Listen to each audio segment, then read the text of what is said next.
And we are here. Let me just make sure I got the chat pulled up.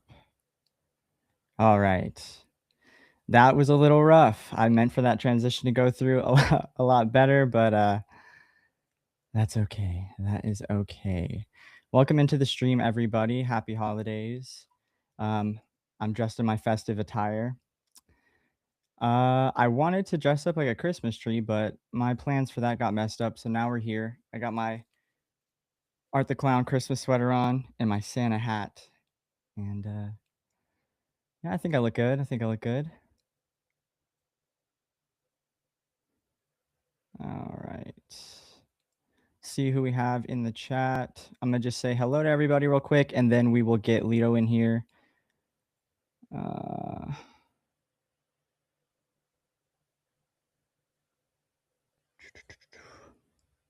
Actually, I'm just going to go ahead and pull Lito in now. That'd be better. We won't make him wait. And we're here. Hello. What's up, Lito? Hi, how are you? I'm good. How you doing? Doing all right. Not nearly as festive as you. I tend to wear the same shirt every time I do one of these watch-alongs. So you got to let me know where I can get one of those. It's on Etsy. I think it's called Shirt Clown, if I'm not mistaken. I'll put the link in the chat if you want. Yeah, go ahead and do that. Yeah, because I know they still have stuff up on their site. So how is everybody? Everyone doing well? I hope so. Okay, so I can show on stream. Great. So yeah, I'm just gonna go through and say hello to everybody who's in the chat. See if there's any questions or just anything in there that we need to address, and then we'll move on to talk to you a little bit, and then we'll get the movie started after that. Sounds good. Cool.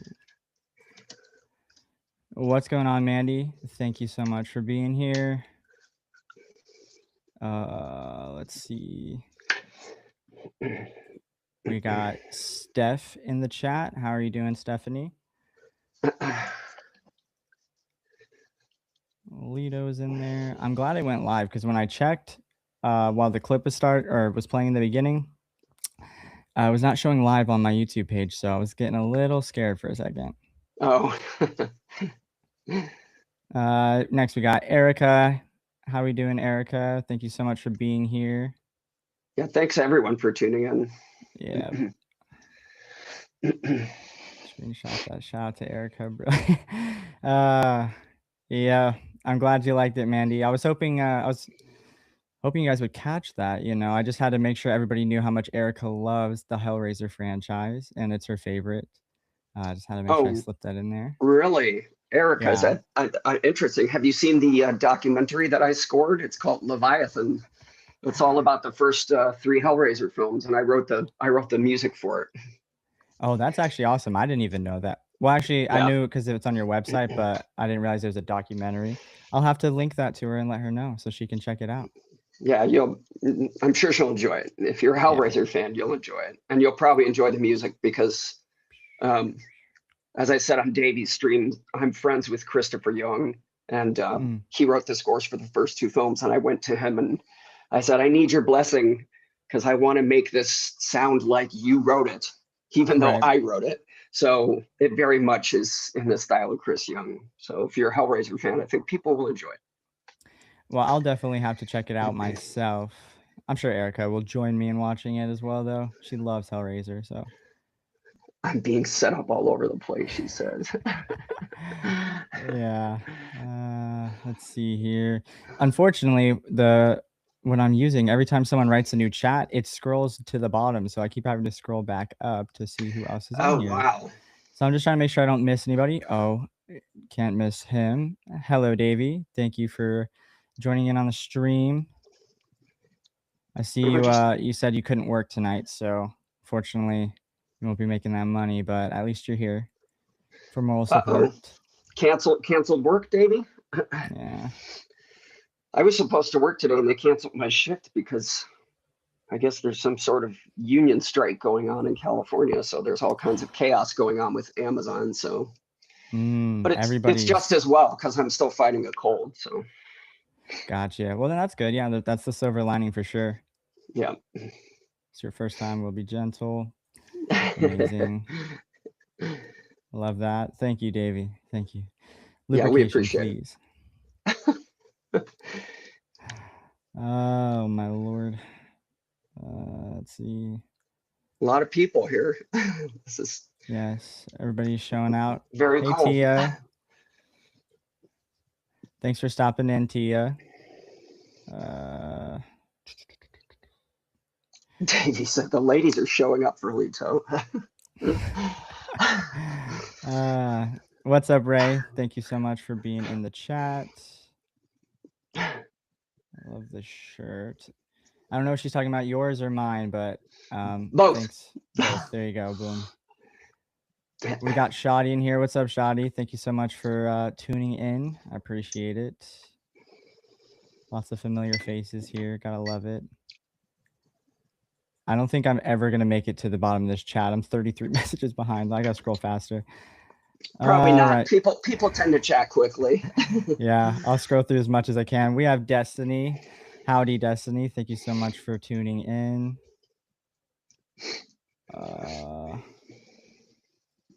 Lito's face got super red.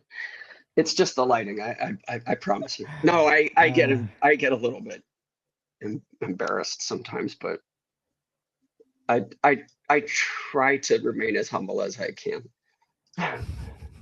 Even though I've shown my body off to the world in films and photographs, but talk your shit. It's okay. I'm sure you've worked hard for that. Yeah. Yep. 4 days a week. There you go. Hit that. Yeah, smash that like icon. 100%. 100%. I believe this is Nanners from the Discord. Not entirely sure, but what's up, Sith Lord? Thank you so much for stopping in. Sith Lord. Do it. All right. I think I got at least all the names of the people who are in here. I'm sure there are probably people lurking in the background, not really saying much, which is totally fine. We appreciate you just as much as the chatters. You paid. And it is Nanners, apparently. You were right. Okay, cool. That is what I thought. Lito, you Good know you memory. could be paid extra for that. Yeah, I'll keep that in mind. One arm at a time. One arm at a time. All right. Yeah, I think that is everyone. Absolutely not, Erica. I refuse. The host can't be quiet. It's his show. Yeah, I'm like fighting the urge to shut down. The nerves are crazy, but anywho, like I said, it's just people talking. That's all it is. Yeah, absolutely, and it does help. I do have quite a few friends in the chat right now that makes me feel quite a bit more comfortable. So yeah. Oh, also, all jokes aside, big shout out to Erica for modding for me. Actually, I don't think I made her mod because I don't know how to do that, but she did agree to mod for me, so I'll have to figure that out another time, but she did agree. So either way, or else. Yes, everybody, I would really appreciate if you guys hit the like button. My first ever live stream, so if I seem a little nervous, it's because I am. But we're just we're gonna roll through it. It's gonna be a good time. Big thank you to Lito, especially for coming on to do the first stream with me. We're watching All Through the House. It is a movie that he starred in. He plays the killer Santa, and he was nice enough to come on here and join me. So round of applause to him for just being such a nice guy and making time for me. It's no big. It's my pleasure, and it's this happens during this time of year, as you can imagine, because it's Christmas holiday related. So this is the time of year when our requests go up, and it's always flattering. So yeah, no, I mean that's awesome. So I have one question that I wanted to ask you before we get started. But before I ask that, I do have one thing to say to everybody in the chat. The program I'm using, I can't run a time card on stream. I tried to figure it out, but it was gonna like take up basically half the screen. Um, so I won't be able to do that. So you guys are just gonna have to ask me what the timestamp is at, if you need it, and I will do my best to navigate that with you guys. But there's not going to be a time card on screen, so I do apologize. Um, yeah, I I will can help. plan I better can help next with time. that too. Don't worry. There you If go. somebody asks for a time code, I'll be happy to shout it out too. Awesome. You're doing all the other tech stuff, so you've got your hands full. Don't worry. Yeah. Well, luckily everything else in here is pretty integrated, so I think I'm gonna have a pretty easy time. But Cool. all right. So the one question I wanted to ask you before we get Mhm. started, I just wanted to know what this movie means to you, and like what are some of your fondest memories while filming the movie? Obviously, we want to steer away from like spoilers or like really Yeah. giving anything away because this is also going to be my first time watching Yeah. this movie as well. So, um, I don't even know what's in store. I tried not to even watch the trailer, but yeah, Oh, I would okay. love to know what this movie means to you. Okay. So this was this was like the sixth or seventh time that I collaborated with Todd, who is the writer director of the film. Okay. And I'd worked with him and his sister Ashley, who are both really, really, really great friends. I worked with them many times before, and it meant a lot to me in the sense that Todd and I had worked on a feature film before this that was called Scary Larry. And Todd wrote and co-directed that film.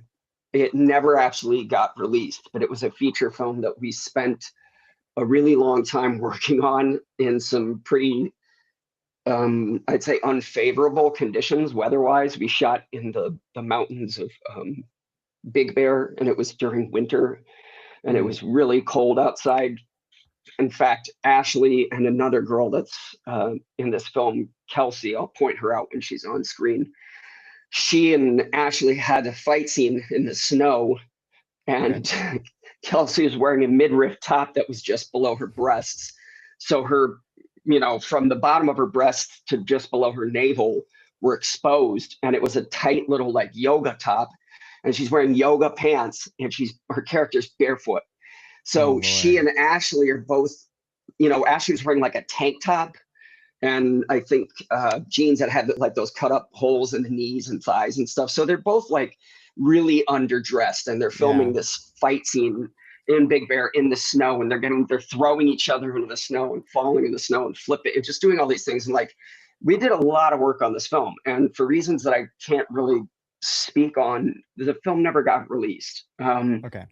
My initial role in the film was in the sound department, but when they went to do pickup shots, they needed someone to play the villain. And even though the guy who played the villain initially was 3.5 inches taller than me, Todd asked me if I would play the villain because he and I worked together on other stuff, like I said. And some of the things that I worked on with were haunted house events in Beverly Hills, where people would hire him and Stephen Redmond, who's one of the producers on this film, to put on a haunted house like in front of their mansion. These people, of course, have millions of dollars and these elaborate yards and decor, and so they would have these haunted houses. And we ended up doing the same place like year after year after year because they just kept inviting us back. And I always play Michael Myers because that's kind of my go-to character. I do that Mm, partially for a living in the fall. And since Todd knew I had that experience, he was like, "Well, you'll be great as the killer to do these pickup shots."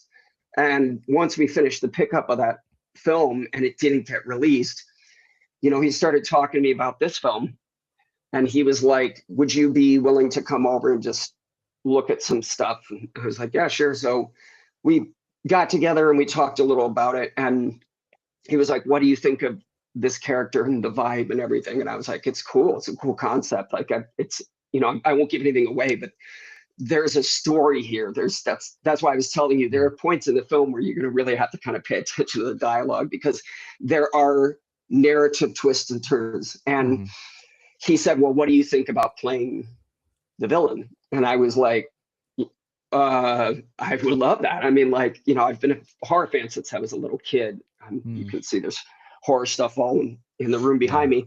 So, doing anything like this for me, it's very much like living a dream. Like anything that I've Mhm, been able to do in Hollywood, in many ways, it's been like bucket list stuff. And it mhm, includes this film, getting to play a slasher villain who is not as well known as, the others like Leatherface, Jason Michael, etc. But the people who know this character really enjoy this character and they enjoy this mhm, film. And as I said, every year it comes back around. So it means a lot to me that Todd trusted me. It mhm, means a lot to me that he allowed me the freedom to kind of give this character the personality it needed, which mhm, we'll talk about as we go along. It means a lot to me that people responded to it, that the film's plot resonates with people, because there's a lot of subtext, and you'll mhm, see as you watch it what I'm meaning, and some of these topics I think that he discusses in the film, even though it's a B, C grade horror film, and I say that respectfully because I fucking love this film, mhm. it is addressing topics that matter. And I thought that was cool because Todd does that with all of his scripts. So that's what it means to me. And plus, I got to work with a lot of my friends, which is Mhm. always wonderful. Oh, I love that. I love that so much. And, oh, real quick, let me just address this. Got Mhm. somebody new in the chat. What's up, Eli? Thank you so much for stopping by. Hey, Eli. We haven't quite started the movie yet, Eli, so, it's free on Mhm. Tubi. We're watching all through the house. If you need some time to set up, well, you got time. So, You but got a back breath. to yeah, but back to what you were saying, Mhm. um, I've only ever done, like, short films in high school, Mhm. like 2 or 3 of them, and just that experience for me personally was a lot of fun, and every now and again, I'll go back and I'll watch those on YouTube, and they're Mhm. terrible, terrible, terrible, but the the nostalgia and just, like, the connection to it, um, it's an amazing thing, especially for somebody or people like us who are movie lovers, and, Right. um, like you were saying, we get to be involved in the making of it. It's I think only people who have passion for things that get involved or hard to explain, but super passionate people. Mhm. Uh, I don't think it's easy for people who don't have passion to understand that feeling and that connection. That is what I was trying to say. Thank you. Yeah. Um, so Yeah, I'm I mean, I think if you love what you're doing, that's important because everyone that was working on this film loved what they were doing. yeah. And I think even though the budget was limited and it's apparent in some ways, Mm, what I also think comes through is the love, is that the mm, people that made this film cared very much about what we were doing and cared very much mhm, about each other. Like there was no one on this set that was a jerk or a prima donna or mhm, a problem, or that we didn't grow to really really really care about, and that tends to happen on artistic projects like theater or film, or if you're touring with a band or anything like that. Like yeah. you really grow extremely close with these people and you form these bonds that it's like familial. And most of the people in this film, I can say, have become like an extended family to me. And part of that is just because their passion was just as evident as Todd's passion, my Mhm, passion, because I knew Todd and Ashley, I knew that they like lived for this stuff.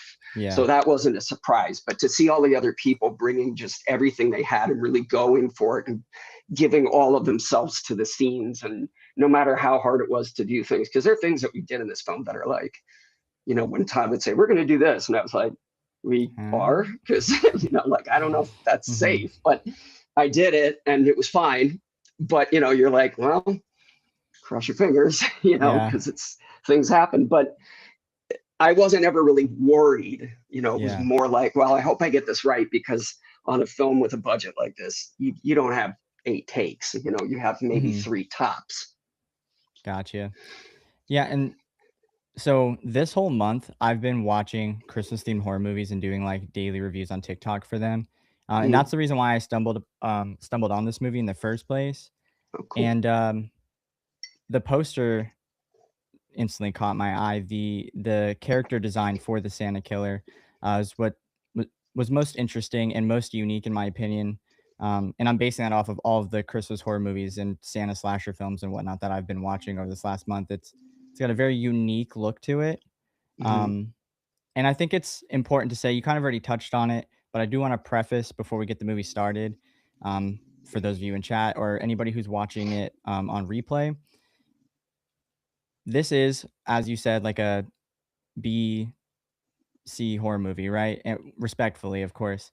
Mhm. Um, so as we're watching it, you kind of have to grade it on the scale of that. Mhm. You can't compare it to say Silent Night, Deadly Night 2025 and be like, oh, you know what I mean?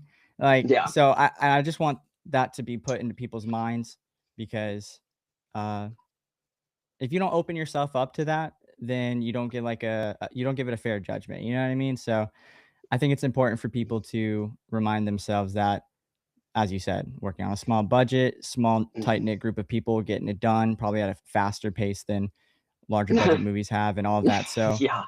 Yeah. yeah, which is part of the magic. We shot it in like a week, basically. Oh my god. A week, and then we had a few days of pickups, but it was that. I mean, and again, I never reveal what the budget was unless Yeah, I'm in the presence of Todd and he okays it. sure. But it was like when people find out what the actual budget was, which you can go to Pat's channel and watch that stream because Todd talks about it there. You can watch that whenever you want during the season, folks. But when people hear that, they're just like, "What?" Like it kind of blows their mind. And again, you hit upon something that's very important. None of us that were making the film thought anything other than what we knew what we were doing. You know what I mean? We were very Yeah. aware of what we were making, and we're still giving everything we got, but we know it's not the English Patient. Hmm. Which I'm not even a fan of the English Patient, but hopefully you get what I mean. I have no idea what that is. I'm gonna be honest, but Oh, it's a Weinstein Miramax Oscar okay, winning kind of epic production. So yeah, gotcha, it's not Lawrence of Arabia, it's not Gone with the Wind, it's not The Godfather, it's not any of those kind of films. gotcha. But we're okay with that. Yeah, of course. I see. I've really over the last year, I've really grown to love indie horror films. Because it's just like as we just were talking about, it's a small group of people who have a lot of passion for it, and they're just doing what they can with what they have to make, you know, their dream or their vision of or their movie, you know. So Yeah. yeah, I've really grown to love independent horror movies and these smaller budget movies. So hopefully everybody else has the same sort of mindset and we can all enjoy it. And I would encourage anybody that is in the chat also, because this is Keelan's first time watching. If anyone in the chat has seen this or has watched it before and they have a question that they want to ask me directly in the chat, I'll do my Mm. best to keep up with it and address those questions as we go, Yeah, that would be to the great. best of See, my ability, folks. mhm. Yeah, that would be great. My vision for this stream to begin with was you were going to be the info guy, anyways, and Yeah. I'm just going to be a viewer because this again is my first time watching it, so Okay. No I'm problem. looking forward to it. No problem. Let me just skim through the chat one more time, and then I think if everybody can just let me know if you guys are ready to get started. I don't want to leave anybody behind, and then I'll address some of these in the meantime. I'm gonna really quick grab a seltzer. It'll just take me one Yeah, second. no worries. If you love what you're doing and have passion, it elevates what you create. That is exactly what I was trying to say. And if I was typing, I could have figured it out a lot faster than I did. But yes, Mandy, thank you so much for the input. We can tell, Erica. It's okay. Okay, I'll check that. Loving this Hey, Bert. discussion. Where's Agreed. Bert? Hey, Bert. Let's see. First time watching here too. I'm ready. Just count down. I'm ready in my SpongeBob voice. Ready when y'all are. All right. Okay. And I'm assuming you are ready to go whenever as well, Lito. I am very ready to go. All right. Cool. Mandy, I'm glad I could make you laugh, Mandy. Okay, ready? Sorry. All right. We will go ahead and get started on the count of 3. 3, 2, 1, go. And then yes, I do have my captions turned on as well, so I can make sure I don't miss anything. Perfect. First time watching from Sith. Nice. And if you want, I can just offer commentary as we go. And if you have any questions, please feel free to interject. Yeah, whenever you feel you want to say something, by all means. Okay. Okay. Please. So, first of all, this was shot without me. All of this opening was shot in, it's near San Francisco. I can't remember exactly where Todd and Ashley's family is from, but it's very close to San Francisco. And so all of these exteriors were done without me. Those are not my feet. Sometimes I say you can tell because I would not have walked quite that. I don't know. It almost looks like he's clod stomping. Yeah. It's very much not like my interpretation, but I was justified in the narrative by saying this person was, they had chemicals, let's just say, happening. I'll say more later. Okay. Yeah. Yeah, off rip. I'm already loving the atmosphere. You know, Cool. You're doing a holiday horror movie. The atmosphere Mm-hmm. it has to be there. Otherwise, like, what is the point? Well, and to that point, well, first of all, that's Ashley's son, Justice, who I've known him for obviously a really long time because I first came out to LA in 2005. And that's basically, I met Todd and Ashley my first year here. And so I've known Justice basically his whole life. But Yeah. the Christmas atmosphere, the holiday atmosphere, the decor and everything,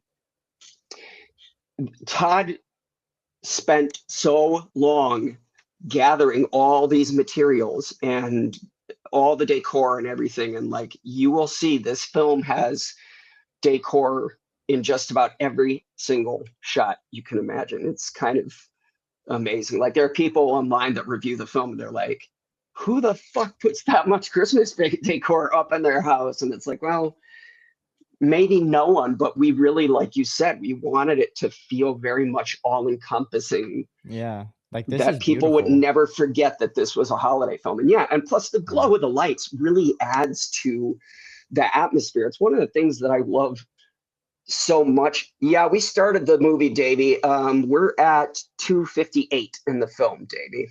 Just FYI. So one of the things I love most about Black Christmas, which is my favorite, Christmas horror film ever, is just there is in that film so much of that same glow. Like, if you notice in a lot of the shots, those reds and greens and blues and everything, they're coming from those giant old-fashioned Christmas bulbs, but they're so present throughout the film. And there's wreaths and there's trees and snow. And like, so we really wanted, Todd wanted that same kind of homage. There's a very Michael Myers-esque homage there, the light kind of fading in and revealing slasher Santa. Revealing me kind of hugging the corner as much as I could. I mean, I'm not a super tall guy, but with my height, I was like, this is like, do you want me to just crouch down? They're like, no, just kind of, hug the corner. And I was like, okay, like, does this look weird? It feels weird. Anyway, so good on camera. Yeah, and speaking of looking good on camera, this is Jessica Cameron, our friend. She's a complete sweetheart. She recently got married. I want to say last year or the year before. I can't remember what year it was, but she and her husband her now husband got married on the same property that they filmed Scream 3, the ending of Scream 3, sorry, the mansion part, and the school for Halloween H20. They got married there. So they Wow. um they invited Is me to that the play same Michael place? Myers. Yeah, yeah. And they hired Wow, me to play okay. Michael to just wander through their wedding all night as Michael Myers. It That's was a very so cool gig. cool. But she's a sweetheart of a girl, and she's as you may or may not know, audience members, she's been in a ton of horror films. And this guy's name is escaping me. I'm so sorry, but he was a super funny guy, very chill, very funny, made people laugh on set, especially when he's doing this. What the fuck? He's warming himself up. He's getting Mr. Happy ready because she No, told I him, get it. yeah. I'm like, really? You need to do that much work, man? Like, wow. But this was all shot. These bathroom shots were all done in Steven Redmond's house. He was the big producer on the film. Okay. And Jessica, I'll tell you a little bit about what's happening here coming up. She was so cool. We initially had designed a sequence for her. Erica says, yeah, jerk it, buddy. So we initially had designed a different death for her, but she said, you know what? I've never been stabbed in the boob. She's like, can we stab me in the boob? And Josh McCarran, who was our effects guy who did this death scene, because we had two effects guys, Tommy Peach and Josh McCarran. Josh said, well, that's not what we were planning on, but I can come up with something. And he quickly whipped up the appliances and showed us how we were going to do it and everything. And of course, I'm super like, I'm putting a fake thing on her boob. I'm just going to look away because I don't need to look while they're getting a close up or anything. Oh, So, wait. what's up? Oh, this? Is what's about to happen? You'll see. Uh, But she was great. She totally let us go for it. Even with all the goo coming out of her eyes and everything, she just let us go for it, and she was yeah. awesome. And he was hilarious Oh, during this sequence because he was like, I can't laugh, but he was trying really hard not to laugh because we all know what's mm-hmm. gonna happen. And we filmed that scene, that shot of him screaming. We filmed it late at night in Steven's guest bedroom in Hollywood, and you can't actually scream. So he had to just go like that and strain his vocal cords to make them pop out and everything. And when I was doing my ADR for the film, all the grunts and stuff like that, I basically dubbed in any male screams or anything that they didn't have because they just couldn't get them on set because of noise ordinances and all that kind of Yeah. thing. So I got to be his voice dub, which I tell people, I'm like, that's the only real line I get in the film. Yeah. And then a lot of this stuff that we're seeing now, I wasn't here for any of this. Again, this was all exteriors that were shot up in the San Francisco and the Bay Area. Alexis Evelyn, they just showed her name on screen. She was fantastic. She did a great job with that. And Ryan is an old friend of ours, the director of photography. He and Todd Nash and I all go way back. He shot a lot of stuff. He shot a lot of stuff for me, actually, at little projects that I've done with Ryan. Ryan is now married and has 2 children, which I find very shocking because I've been married for a long time, but I don't have 2 children because hard pass. Oh, you don't have any And kids? no children for me. No children? My wife, Fair my enough. wife and I decided we were like, we're not kids people. So That's okay. we have a goddaughter, a niece, and we're good with Yeah, that. So that was, better oh, that sorry. than no, you're fine. I was just gonna say better that than you guys have kids and then Yeah, don't take not good really care of want them. them the whole time. Yeah, Yeah. yeah. So at least you're honest. So you saw the woman they just showed talking to the cop. That's Melinda Kearing, and she is a powerhouse in this film, as you will see. And of course, this is the lovely, beautiful, talented, sweet, generous, super athletic, amazing Ashley. If you don't follow Ashley on Instagram, folks, go follow her. She has great content. And um, I always say she's like my little sister, but as you can see, she's very easy on the eyes. So anyone that thinks she's hot, definitely go check out her Instagram because you'll see a lot more content that you enjoy. But she's so sweet. You can hear anyone that's listening to the film and not just using captions, you can hear her voice through the opening of this film as a little iffy because she was fighting a cold during a lot of the filming of, I think, the first act and part of the second act of the film. Gotcha. So, and that is, I believe her name is Kathy Garrett, if I'm not mistaken. She's an old friend of Todd and Ashley's, the woman that's playing the foul mouthed godmother or Gotcha. grandmother. And she is just, she's a hoot in real life. She's really sweet. She's nothing like this character in real life. She's not foul mouthed. She's not at all like flippant like this or sarcastic. She's just very, very genuine and sweet. So every time I watch this, I'm like, man, Kathy, that is not at all who you are. So good job. Just out of curiosity, what timestamp are you at? I'm at 10:45. 10:45. Okay. We may or may not have had an ad in the middle of that somewhere, and I had to deal with that. So we're okay though. I thought I got that situated beforehand, but you know, just another bump in the road, and I'm gonna carry on. No worries. You just missed, if you missed anything, you missed Ashley's character putting presents under the tree for her mom. They never say why she's been doing that her whole life, but.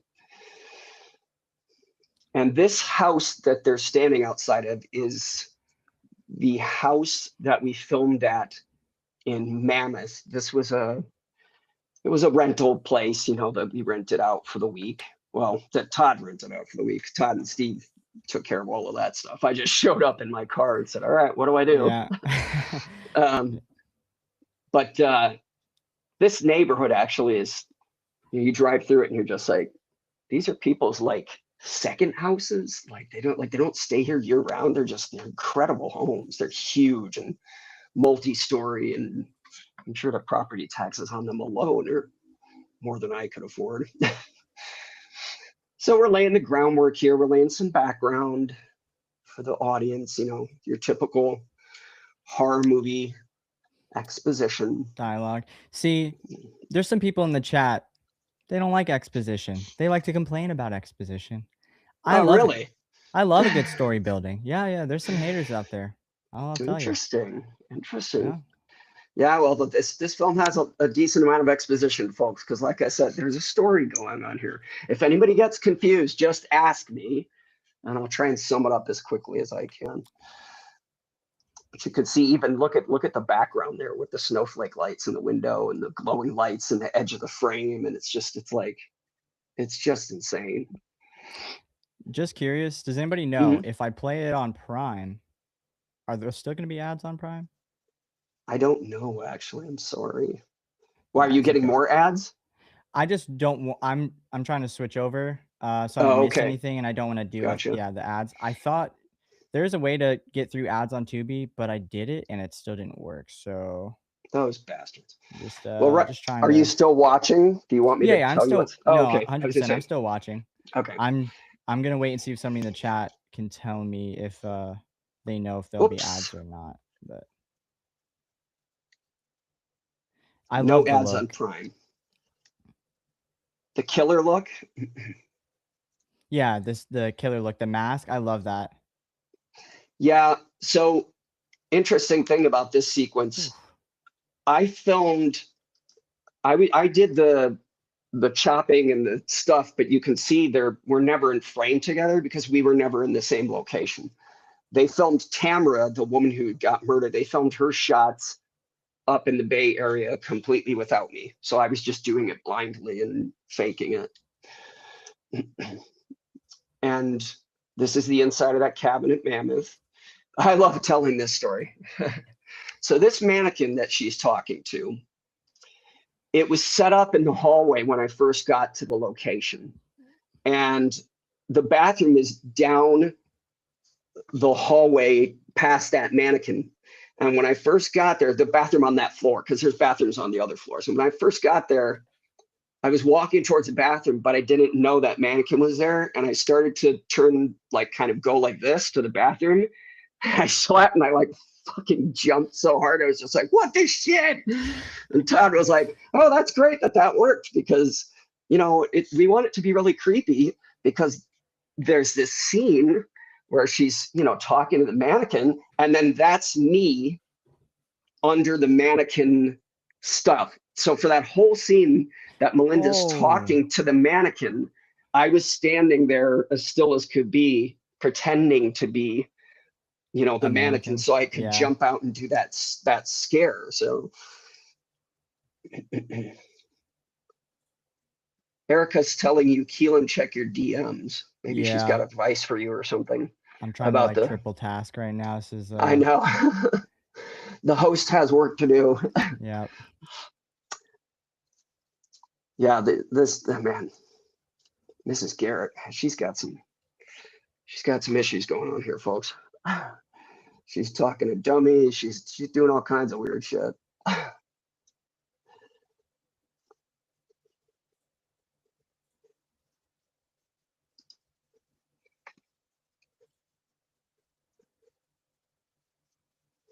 Oh, no problem, Erica.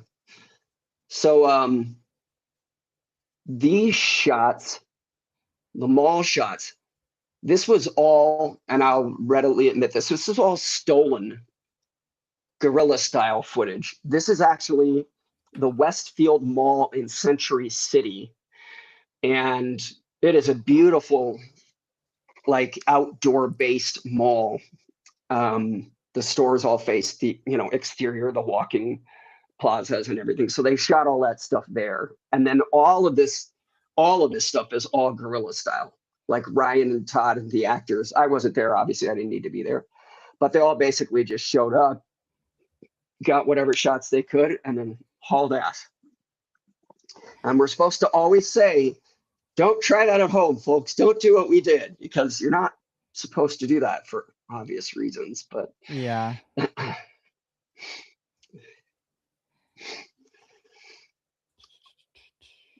Back to mega Christmas decor. All right, so I love it. This girl here. That's hopefully everyone's on this scene with this beautiful brunette girl with the gorgeous smile. That's Kelsey Carlstead. I'm at 1705. Okay. Well, you'll see in a second. I'm gonna pause mine for just a second. Okay. Now I'm at 1719. Yeah, okay. We're a second apart, so that works. Yeah. So this girl here, Kelsey Carlstead, she was the girl that was fighting with Ashley in the previous film that I was telling you about, that they were all like fighting in the snow and all kinds of stuff. Kelsey is, I mean, you can see she's a total smoke show. Gorgeous girl. Like when I first met her on Scary Larry, I was like, whoa, she's really gorgeous. And she's very much girl next story. Like this is not her type at all. All of this that you're seeing in the scene, not at all who Kelsey is. She's very humble. She's very down to earth. She rarely dresses, you know, smoke showy and that kind of thing. So all of this was very kind of out of her comfort zone, but she, as you can see, threw herself into it, and actually shot a scene with her doing this like sexy dance for this guy, but it was really awkward, and they wanted it to be awkward. But of course, when they got to editing the film, they had to leave that on the cutting room floor, which is, you know, unfortunately. But this guy showed up, and I looked at him, and I was just like, Jesus, GQ, like Abercrombie and Fitch is in the house. Because I was like, I'm in good shape, but this guy's in amazing shape. Right. And this kitchen is actually the house of one of the producers, Glenda Suggs. Or sorry, she was, not producer. She was assistant director. And you can see Kelsey's character is. Did she just pull peanut butter out the fridge? She sure did. She's getting all kinds of stuff to have fun times with her boyfriend.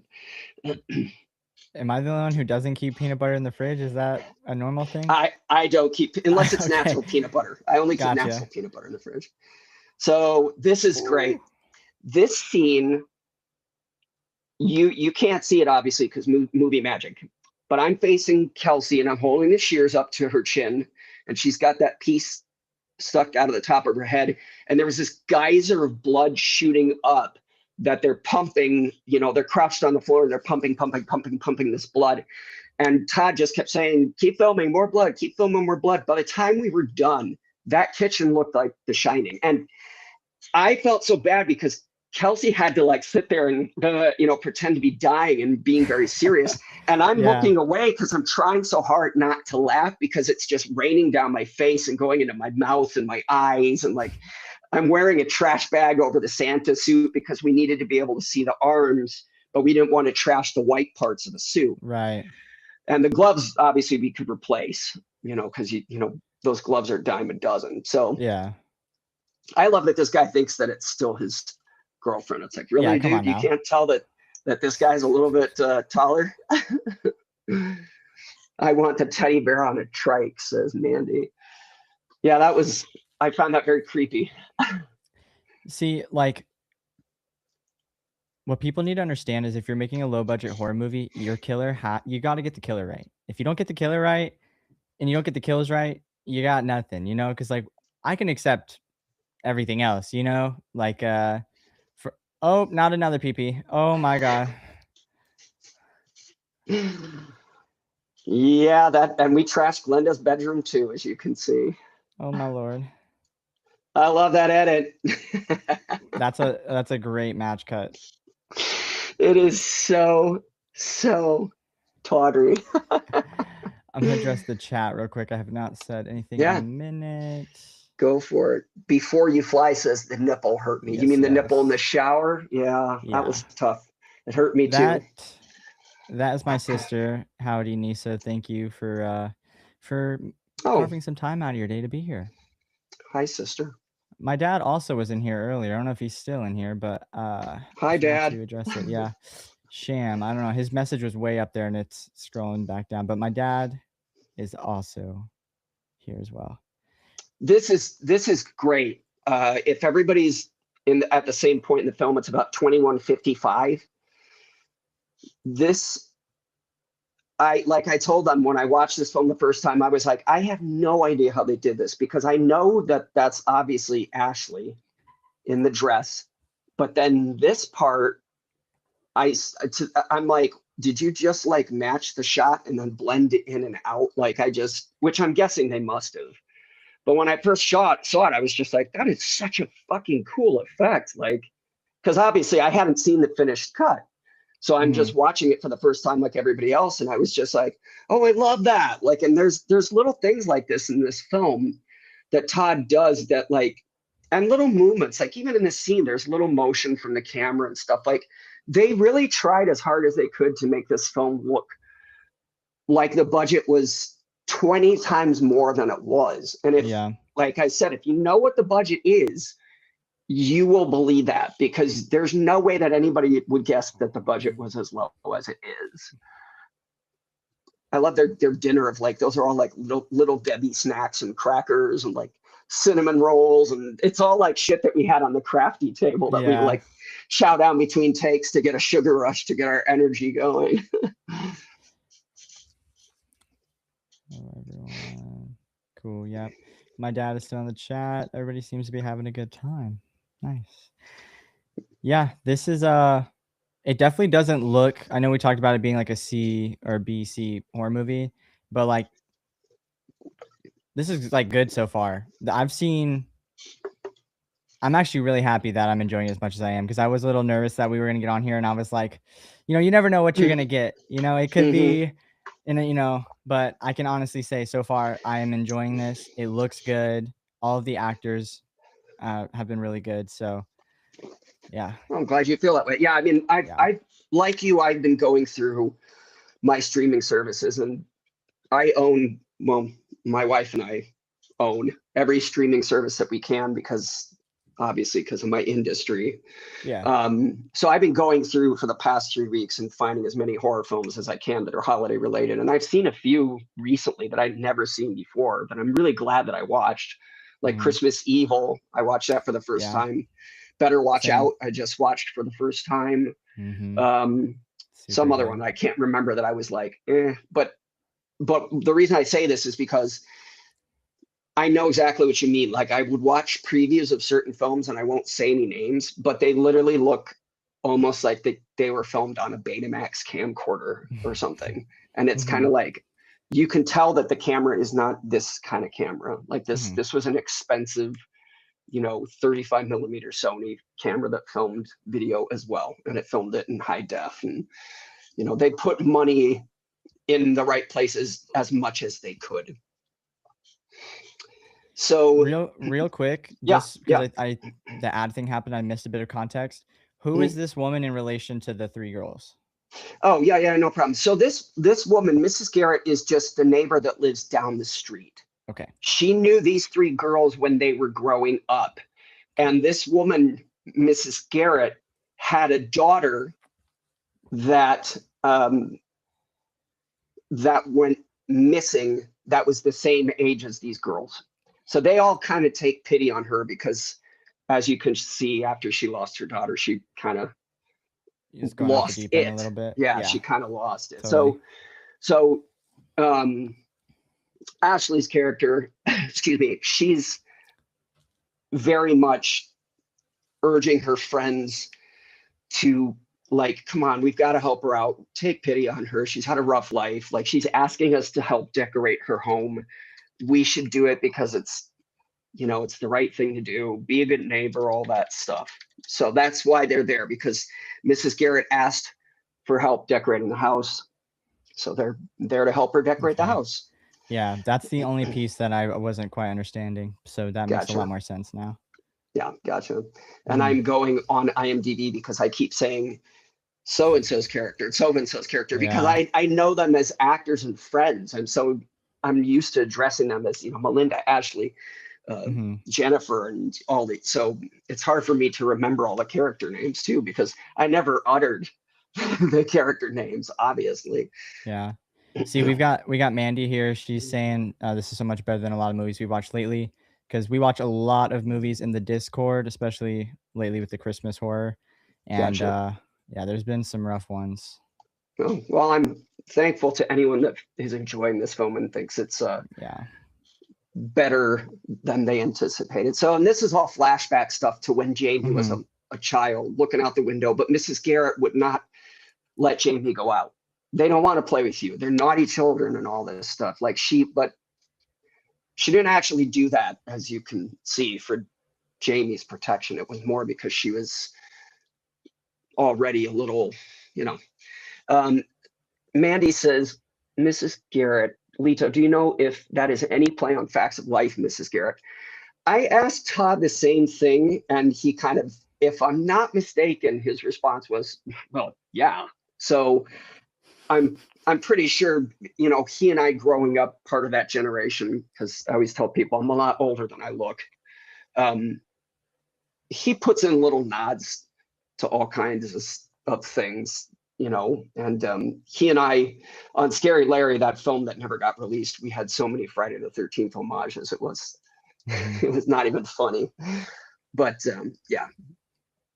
Oh, by the way, I picked up that documentary today. Oh, did you really? Yeah, I went Oh back. They were man, that's doing awesome. Yeah, they were doing buy three get three free. So I That's was like, awesome, yeah, dude. it's the time. Yeah, and it's so hard to find. So like, you'll love it if you like Hmm. Nightmare on Elm Street and Freddy at all. You're gonna love it. Like and the crazy fucking thing is, dude, there's still like 9 hours of footage that we cut out of the documentary. Yeah. So that thing was a Wow. monster. It was originally like 16 or 17 and a half hours. It was insane. Wow. Yeah, we are like, we What's the gotta. runtime on it now? It's just under 8 hours. Oh, Or that's a sorry, whole day at work. just under 4 hours. 4 hours, I think. Jesus, I I can't remember. God, I'm getting old. can manage. I watched a Friday the 13th one. I think it was called Crystal Lake Memories. Crystal Lake It's Memories. super long. Yeah, That's that the guy that directed that is one of the co-directors of Never Sleep Again. makes sense. Yeah, Got it's Davey 4 hours. here. I just checked. Davey And said, Davey yeah, says, yeah. "Oh, go ahead." Yeah, this looks great. Love seeing that ambition on display, high quality stuff, and definitely a piece to be proud of. Very sweet words. That's very kind of you, Davey. Thank you. And you're welcome, Mandy, of course. Age is just a number unless you're under 18. uh, ain't that the truth? Yeah, I know. Mandy, definitely check out anybody that's into horror documentaries while we're kind of in this, like, there's not really important exposition or anything happening Mm-hmm. here. Just some character I, building. yeah, I just tell people go check out Never Sleep Again. Check out Scream, The Inside Story, which is another one that I helped produce. Check out Leviathan, which is about Hellraiser. I scored that. Check out You're So Cool, Brewster, the story of Fright Night, which I also scored. Check out More Brains, A Return to the Living Dead, which I helped produce and write some of the music for. And I'm not being arrogant when I say if you're a fan of any of those franchises, films, characters, anything, you're going to have a really fucking awesome time because they're, again, it sounds like I'm not being humble, but we really worked our asses off to make them what they were and to make them special because we loved all of those things. Like it was Right. like just vomiting our love all over these projects. Yeah. Dude, it's one thing if the work doesn't really show and it's not good, but if you guys put your heart and soul into it and it's quality, then it is. Who cares about being humble? You're being honest. Well, this So is the Elm Street documentary won the Saturn Award, which I have a copy of in my living room. that's super So sick. it was a big deal at the time.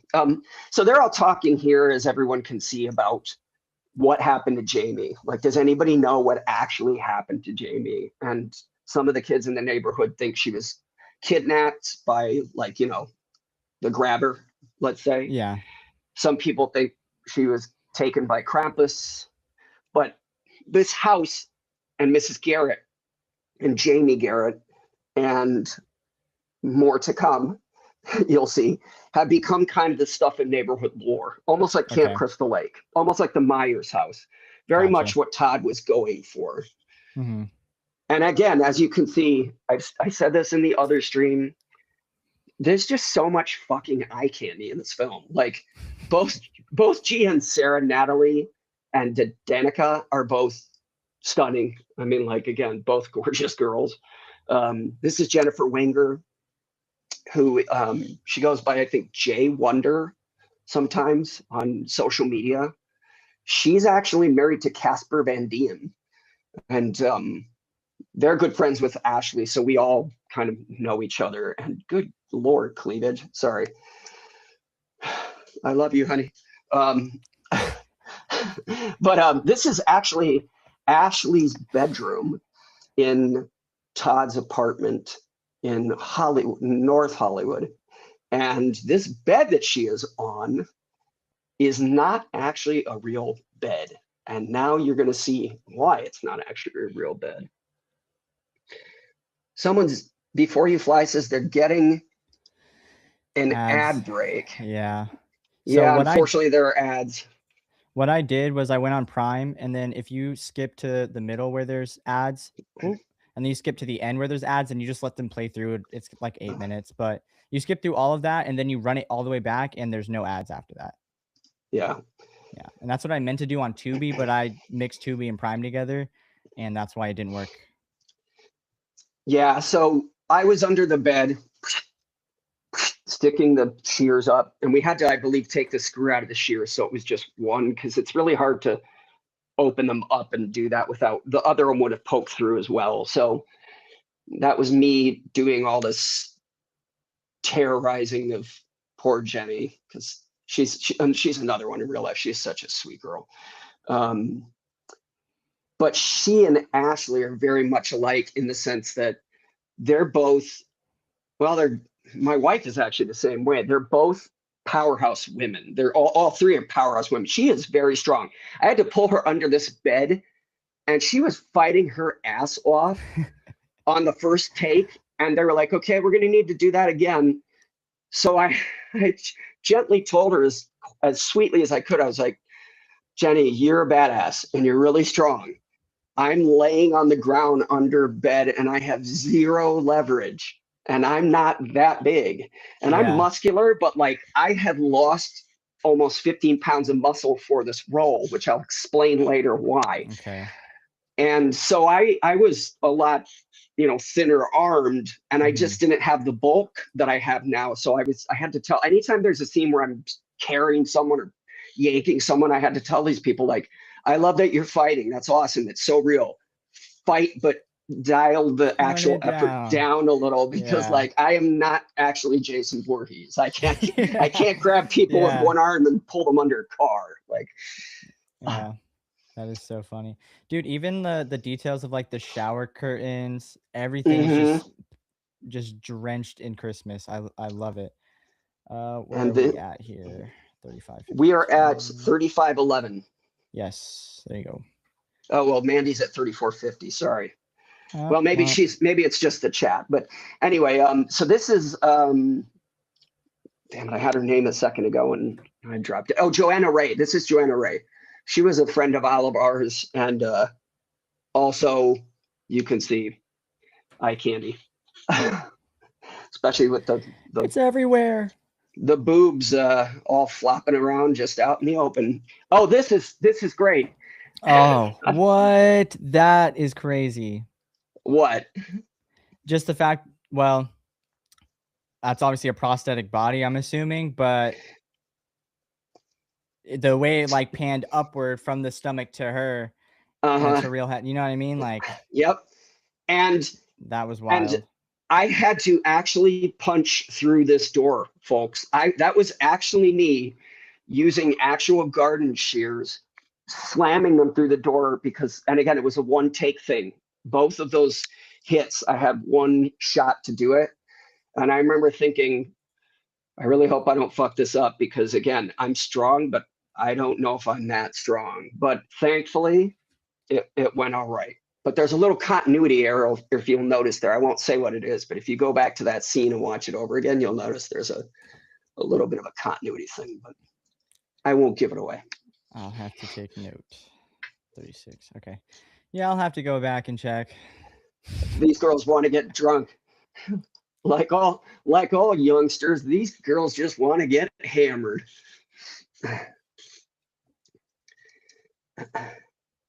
Yeah, it's hard to open a door with a body on the other side. Yeah, Yeah. yeah, it is.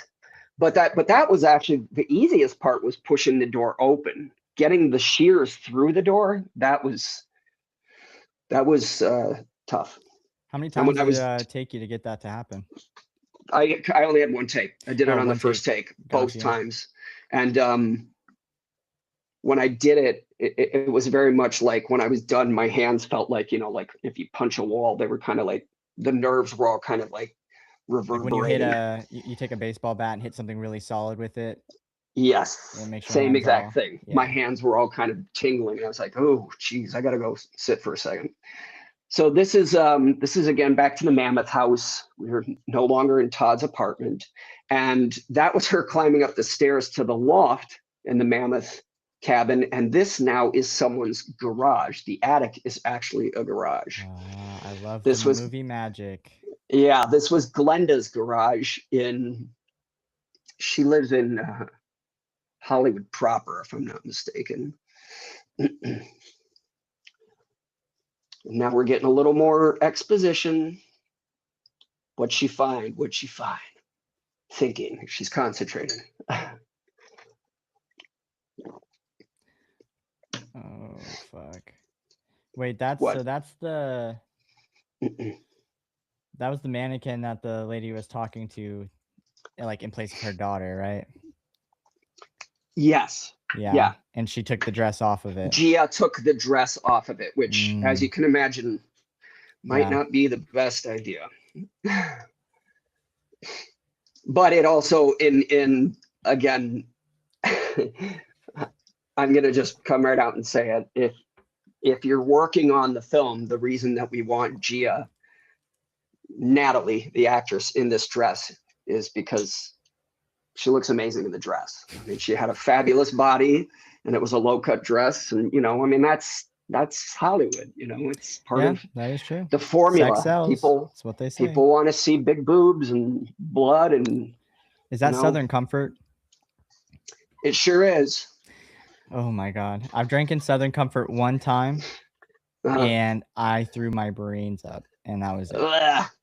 I was Yeah. throwing up in the toilet, and my sister was throwing up in my sink.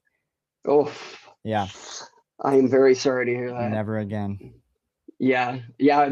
I think everyone's had an experience like that with at least one particular alcohol. Mine is Yeah. Jägermeister. I'll never go back to Mm, Jägermeister ever again. I've had a couple of those. I'll never drink Fireball again. I will never Uh-huh. drink Southern Comfort. Yeah. Yeah, Good choice, those two probably. specifically. Yeah, Good choice. Four Loko Yes, depends on the day. it is a great dress, Stephanie. Yeah, it's a beautiful dress. Fun times then. Absolutely not. As I say, maybe not so much. Yeah. Oh, So, I'm not sure if everyone's in the same spot. I'm at 40-20. I'm at 40-30. Oh, okay. So I'm a little behind you actually. So the mannequin in this room is actually was just one of the mannequins that they brought, and Todd needed it to have kiss marks all over it. And of course, no one was, wanted to step up and be like, I'll kiss the mannequin. I mean, of course, and Todd was like, well, I'm not going to put red lipstick on and kiss the mannequin because A, I have a lot of other shit to do. B, that's not my task. So I'm pretty sure Glenda, the first, the assistant director, put all those lip marks all over the mannequin. I thought you were gonna say you were the one. So I was gonna be like, what a guy.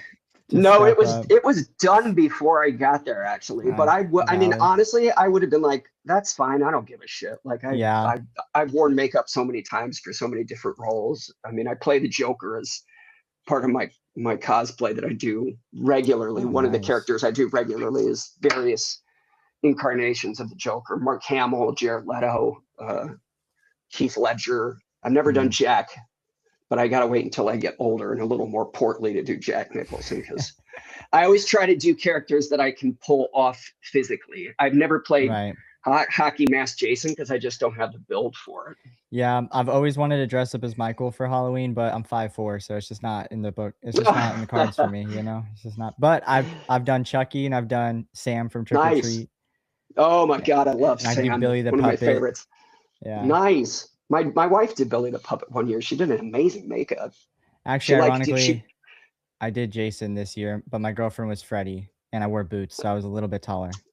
Gotcha. Yeah. And I mean, that's fine. Some people, do it, and that's fine. That's just how I am. I'm a very perfectionist kind of cosplayer.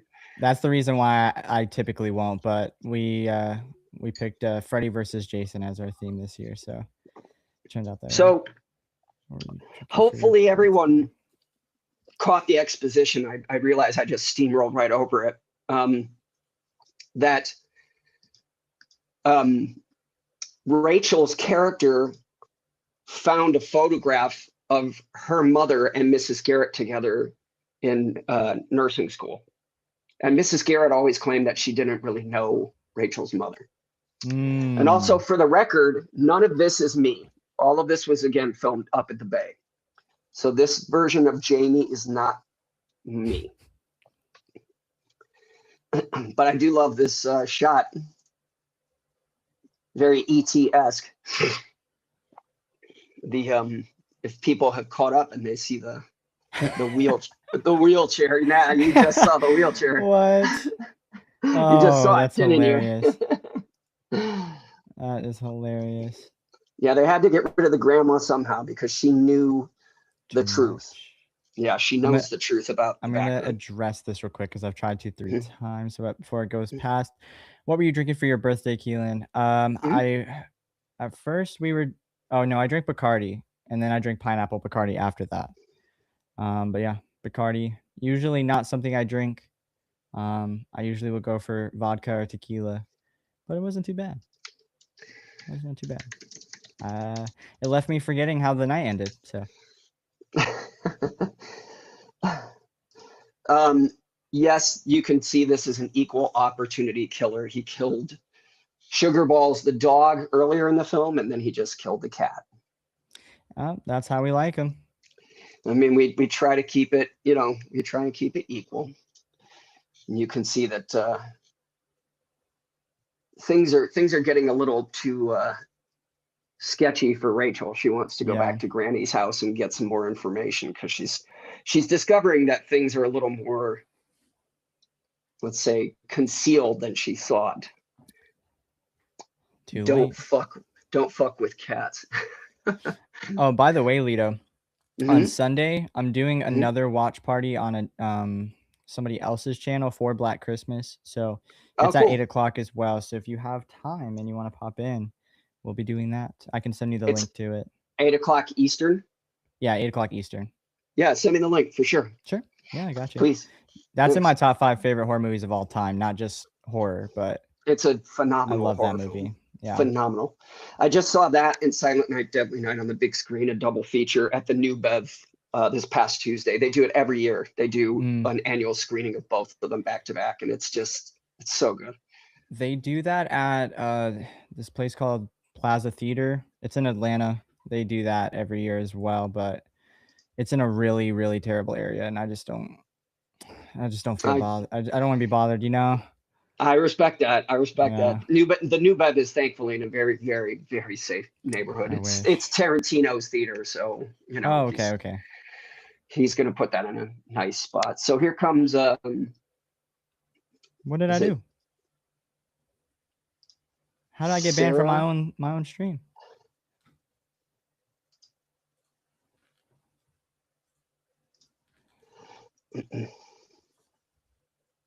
You got banned? Erica said Keelan banned, but Oh, I because of don't the know what I cat? said. I don't know what I did. I think maybe because of the cat getting hurt.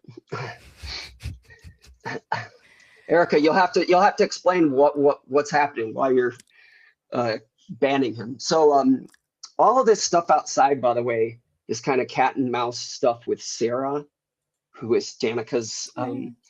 character. This was all filmed in so many different places. It was filmed partly at Stephen Redmond's house. It was filmed partly in Mammoth. It was filmed partly in a place in Hollywood. And then we just patchworked it all together. You know, again, movie magic. You got to Movie make do magic, with yeah. what you got. I love it. And this gag that's coming up here in a second, the dummy that drops, that was actually me on the roof of Stephen's house with a rope tied around the dummy. And then Todd just said, and go. And I, Dropped it down yep. real And then quick. again, yeah, Oh, no, go ahead, because the moment's happening now.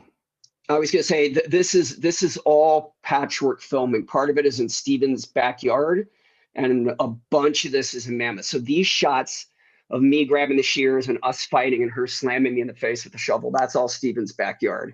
Then as soon as we cut away, it cuts to Mammoth.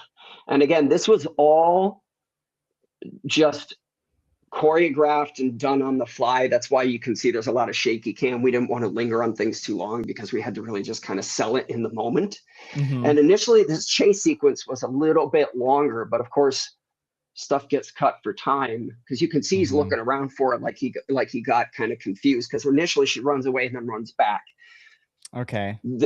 This tackle, this was all done live. There was a mattress right below the window view that I Mm. jumped and tackled her onto. She was a sport for doing it. This is our tribute to The Burning. Anyone who's seen The Burning knows what I'm referring to.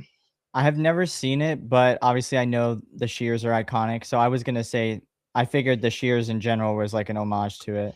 Well, the shears in general, and then the fingers getting lopped off is a Um, direct nod to The Burning. And poor Danica, I'm going to tell this story. I feel so bad telling it, but I have to because it's such a great story. That blood that was squirting up into her face, for some reason, she didn't get the memo that blood actually had some dish soap in it.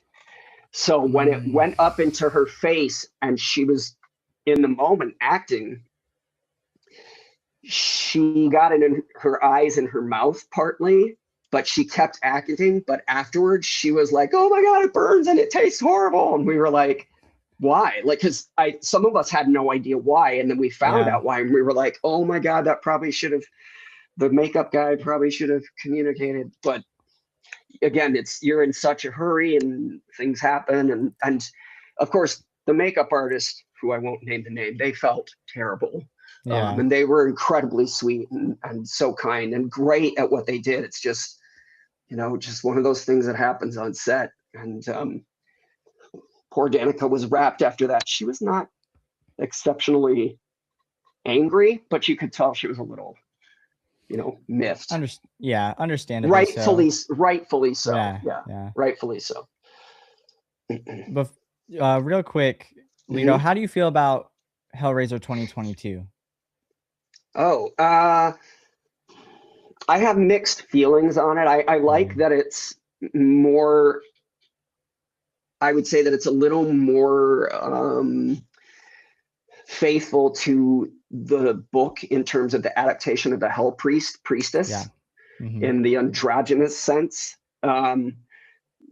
The execution of the plot, I was not such a super fan of. There were a lot of "don't do that dumb thing." Oh, they're doing that dumb thing, and I Yeah. I I would expect that from certain films. I didn't expect it from a Hellraiser reboot that had that budget. I was a little bit Yeah. disappointed, and also I was very bummed out by the score because I was trying to get my name in the ring to score that film because I would have used moments of Chris's score all throughout the film, and we didn't get any of Chris's score until the very end of the film, which for me is Thumbs it's a down. big thumbs down. Yeah. Yeah. Well, just asking because yeah, the running bit, I hyped up Hellraiser 2022 in our Discord, Mhm. and I'd only seen it the day it came out, and I remember Okay. liking it, and then now everybody thinks I have bad opinions of movies because we it's rewatched it, and yeah, I was like, wow, this is it's pretty rough, pretty rough. it's not it's a well-made film. It's just I wasn't a Entirely big too fan of the long. way they executed the plot.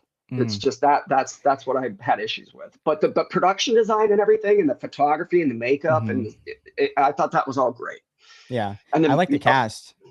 I think it yes, had a great cast as well. yes, I But missed a couple things here. I'm sorry, folks, because I'm trying to keep up, but that everyone saw me kind of doing the kind of slow in the background sit up. That was my Michael Myers homage.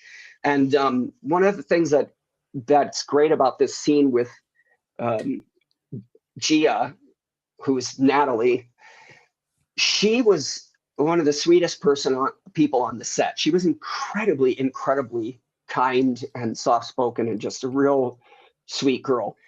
is that She another and I got Halloween along. homage right there? Yes, oh, definitely, Okay. definitely. And she and I got along great on set when I was not in the mask. The second I put the mask on, she was like, "Nope," and she would like run away from me. She would like hmm have to bodily be not in the vicinity of me. So Todd told her, he's like, "Well, I hate to break it to you, but you're gonna have this huge, long, like cat and mouse scene with him where he's in the mask the whole time because he's got to be wearing it because he's in the shots." He's like, "Are you Right. gonna like?" And she's like, "I mean, I'll do it." She's like, "It's just like, but it was great because it really lent to her fear. Like a lot of what Yeah. you're seeing, she didn't really have to work hard to get if I was in the Mm. shot with her." And I felt bad, of course, because I'm just like, "I'm sorry, it's just me." Like, but it's my job. Yeah. I agree with what you're saying, though. It obviously lent to her performance. Oh yeah, yeah. Yeah. King Matthew, if you're Let's just see. getting here and you want to know the timestamp, it's 53:32. Sorry. Yeah. I'm gonna address a And couple of these real quick before something mhm. bigger happens. Where'd it go? Oh, Davey said, make sure you say hi to Ray. She's getting her butt kicked at Monopoly right now and needs the kind of pick me up only you can provide. Well, I already did say hi to her when she joined in earlier, but hello again, Ray. I'm so sorry you're getting your butt kicked in Monopoly. Um, Monopoly's a hit or miss game anyways. So it's all chance and luck. And we also have, real quick, my other sister is now in here. Howdy, Oh, cool. Isabella. Thank you so much for stopping in. I actually told them about our Southern Comfort story real quick in brief detail. So yeah, thanks for stopping in. The mask enhances the darkness in your eyes, so I get it. Yeah. And also, I mean, Todd told me one of the reasons why he wanted me to play this character was because he said, you're really good at making crazy eyes. And I play a lot of characters, masked characters, like Michael Myers. Obviously, I've played Ghostface for a couple of projects and also just for cosplay.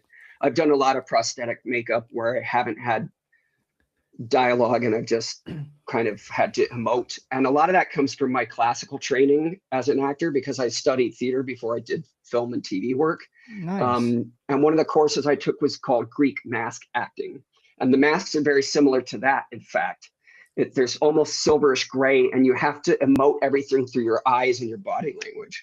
So this death scene was another one take wonder. We had one chance to get it, and it was freezing cold in this garage where we shot it, and it was like probably 3:30, 4 o'clock in the morning, and everyone was exhausted. And it was the last shot that obviously we were getting with Natalie / Gia because the dress got ruined afterwards. So, but yeah, I felt really bad doing that because I kept the mask on just for character, just to stay in character. And she was very scared, especially just because she had these scissors. They had the curve cut out to wrap around her neck, so they weren't actual shears. But she was very I'd say a little reticent, especially because she'd never done anything like that as far as I remember.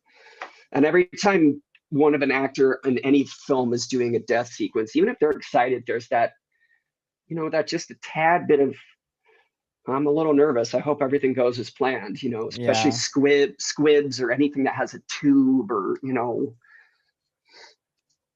So Rachel's making the mistake of drinking the eggnog here, as you can see, folks. You can probably guess where that's going. Go ahead. Sorry. Nope, you're all good. I just wanted to make sure that I said hi to King Matthew myself. I lost his message somewhere. Oh, here we are. Yep, didn't want to leave him out. Howdy, King Matthew. Thank you so much for stopping into the stream. And then we got Eli again saying, don't forget to slash that like button and sub to both of these awesome channels. On that note, real quick, before something else happens, Lito, I wanted to ask you, all of the films you're talking about, the documentaries, they can find all of that on your website, correct? Links to go see those, or? Yeah, if you go to my website, go to there's tabs at the top that are the different pages. Don't go to the watch page because that's not complete yet. It shouldn't be published. Sometimes it is published. Don't pay any attention to that, but go to the productions page. If you go to the productions page, it has all the stuff that I've worked on listed out, and you can click on it for more information. And when you click on each image, it'll open a window that has a link to someplace to watch it or someplace to rent it or buy it or whatever. Okay, awesome. And I say that because the link to your website is in the description. So if anybody wants to check that out, it's already in there. Just scroll down. Yeah. And then you can get the source for all that. So so Cody, Rachel's on again, off again boyfriend. Okay. Is, you can see, kind of doing the sleuthing. He's kind of doing the Dewey and Gale part of the film. He's figuring out all this stuff. Apparently, Mrs. Garrett's husband was sent to prison around the same time that Jamie disappeared. Been there for about 15 years. And this is new information for the both of them. Obviously, I'm telling you that for a reason. Right, of course. The cats thing is pissing me off, Erica says. We didn't actually hurt the cat. Don't worry. And I actually don't want to see cats be harmed, okay? Sorry that I said that, guys. Yeah. I promise you, no one in here wants to This is not the cannibal holocaust. Yeah. Oh, Davey says that the link in the description actually has his Insta web address instead of my site. Well, if it takes you to my Insta, you can click on the link tree at the top of my bio, and that has all my links on it. And I'm so it's I'm okay. My so link is unprofessional. no, dude. Stop. My website is just my name. It's just litovelasco.com. That's it. So Rachel's doing more sleuthing, and this is poor Ashley having to perform all these scenes with a cold. I wasn't there, but I've heard the stories. If you listen to her dialogue, you can hear she's a little bit raspy. She's a little bit husky. Also, thank you for that, Davey, for letting me know. I'll have to fix that. Change your story Thank you, I can send a strongly worded DM. Watch out. Don't test me. Okay. And these stairs are actually, they are stairs in Steven's house again in Hollywood. So they were the stairs leading up to the one bedroom and bathroom, the bathroom where we filmed Jessica Cameron's death at the very beginning. And then when she comes through this curtain, we're actually in the garage that doubled as the attic is now doubling as the basement.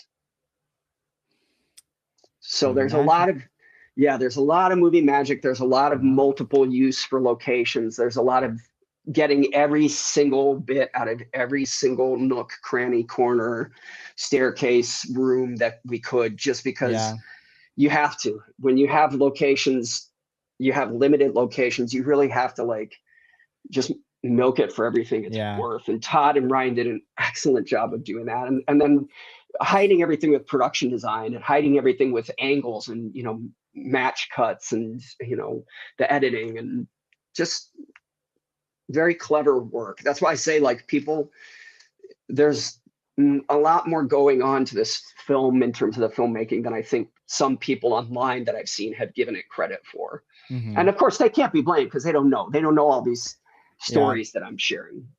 And that's something that I've tried to like put more into my mind watching a lot of these independent films. Because sometimes, you can just, without perspective, you really can just like take it for what it is and judge them a little too hard, you know? But I do try to take into consideration. That's why I like documentaries and like special features and stuff on when you get DVDs and Blu-rays, because it really gives you the behind the scenes look at what everything that they put in and everything they had to go through just to get it made. So and it's so much more than people ever imagine. I mean, if you've worked on a film, you know. If you haven't worked on a film, no one could blame you for not knowing. But I mean, if you've worked on a film, you know. And so this scene here is basically she's revealing that Jamie has come home.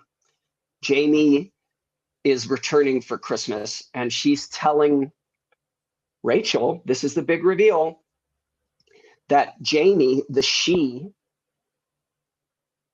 was actually born a boy. Yo, what's so crazy is that you said a boy at the exact same time she did. That was perfectly synced up for me. I don't know if that was the same effect for everybody. Yeah, it was for me too, because I'm right on sync with you. I made sure to be right on with you because I didn't want to spoil it. So you've practiced this a few times, huh? Yeah. So she basically is saying that she wanted a girl, and when she found out that Jamie was born a boy, it just kind of devastated her, ruined her. Gotcha. So if you read what she's saying, folks, she's talking about how she came down to the basement and she fixed the little problem. I object to it being called little. Not more pee-pee cutting. She says it was as easy as removing a wart, which, of course, as you know, is a reference to Black Christmas. Yes. Is that why there's multiple pee-pee cutting in this movie? Is it like an obsession type thing? Okay. Yep. You'll see. There's more to that coming up. So they she put the blame on the father, and the father was taken away to jail. And Jamie was taken away to a mental hospital. That's why in the beginning we see 15 years later, like in Halloween, that Jamie has come home. And also, if anyone's not understanding the reference, and I say this with as much respect as possible, there is that famous urban legend about Jamie Lee Curtis. I don't know if everyone's heard this famous urban legend. If you haven't, go look it up after we watch the film. That's the Oh, reason why the character is named Jamie. Not just because of that, but also because we worship the ground that Jamie walks on, basically, as the yeah, original Scream Queen. So the reason I mentioned earlier, the reason that I lost all that muscle was because, again, even though I was in a mask and in a suit and no one was going to see me shirtless or anything, again, I take my work extremely seriously. Coming yeah, from the training that I come from, I take it very seriously. And I thought, well, if Jamie's been in a mental institution and doesn't have a pee and balls because he's had them removed, he's not going to have the kind of chemical makeup that traditionally born males have, even if they're giving them, I should say for Jamie, even if they're giving them therapy, hormone therapy, or whatever, they're not going to be built the way I necessarily am. At least I didn't think they would. So I lost as much muscle as I could. I was barely eating any protein. I was trying to be as slender and as svelte as I can, because that's another criticism I've heard from people and seen in reviews. They say like, oh, the killer looks so slender and like he should be big and bulky and this and that. And it's like, yeah, but there's a narratively that reason wouldn't for make that. Like, sense. Yeah. yeah, you're kind of missing the point. And I understand like Hmm. maybe not everybody's going to go that deep, but I went that deep because it meant that much to me. But just And so, narratively, it makes sense. So, like, if you're gonna have an opinion on it, it's like that's the lore of the story. That's mhm, logic. So, yep, yep. And so she passes out and she wakes up in a hubba hubba outfit. Again, I say that as respectfully as I can. Ashley's like a little sister to me, but I'm not blind. She's a gorgeous girl. I plead the fifth. Yeah.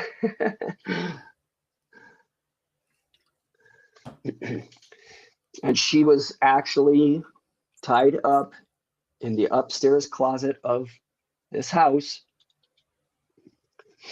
Todd takes his work very seriously, and this is one of those scenes where every time I see it, I have to kind of like look away. I'm just like, Todd, told me, he directs me. He says, "Here's what I need from you in this scene, and are you willing to do it?" And I'm like, "I'm willing to do it, but I might not necessarily want to go back and watch it because it's a little bit, you know, it's Gratuitous. very, it's very, it's just so phallic for me. Like it's Yeah. just, I'm like, that's not.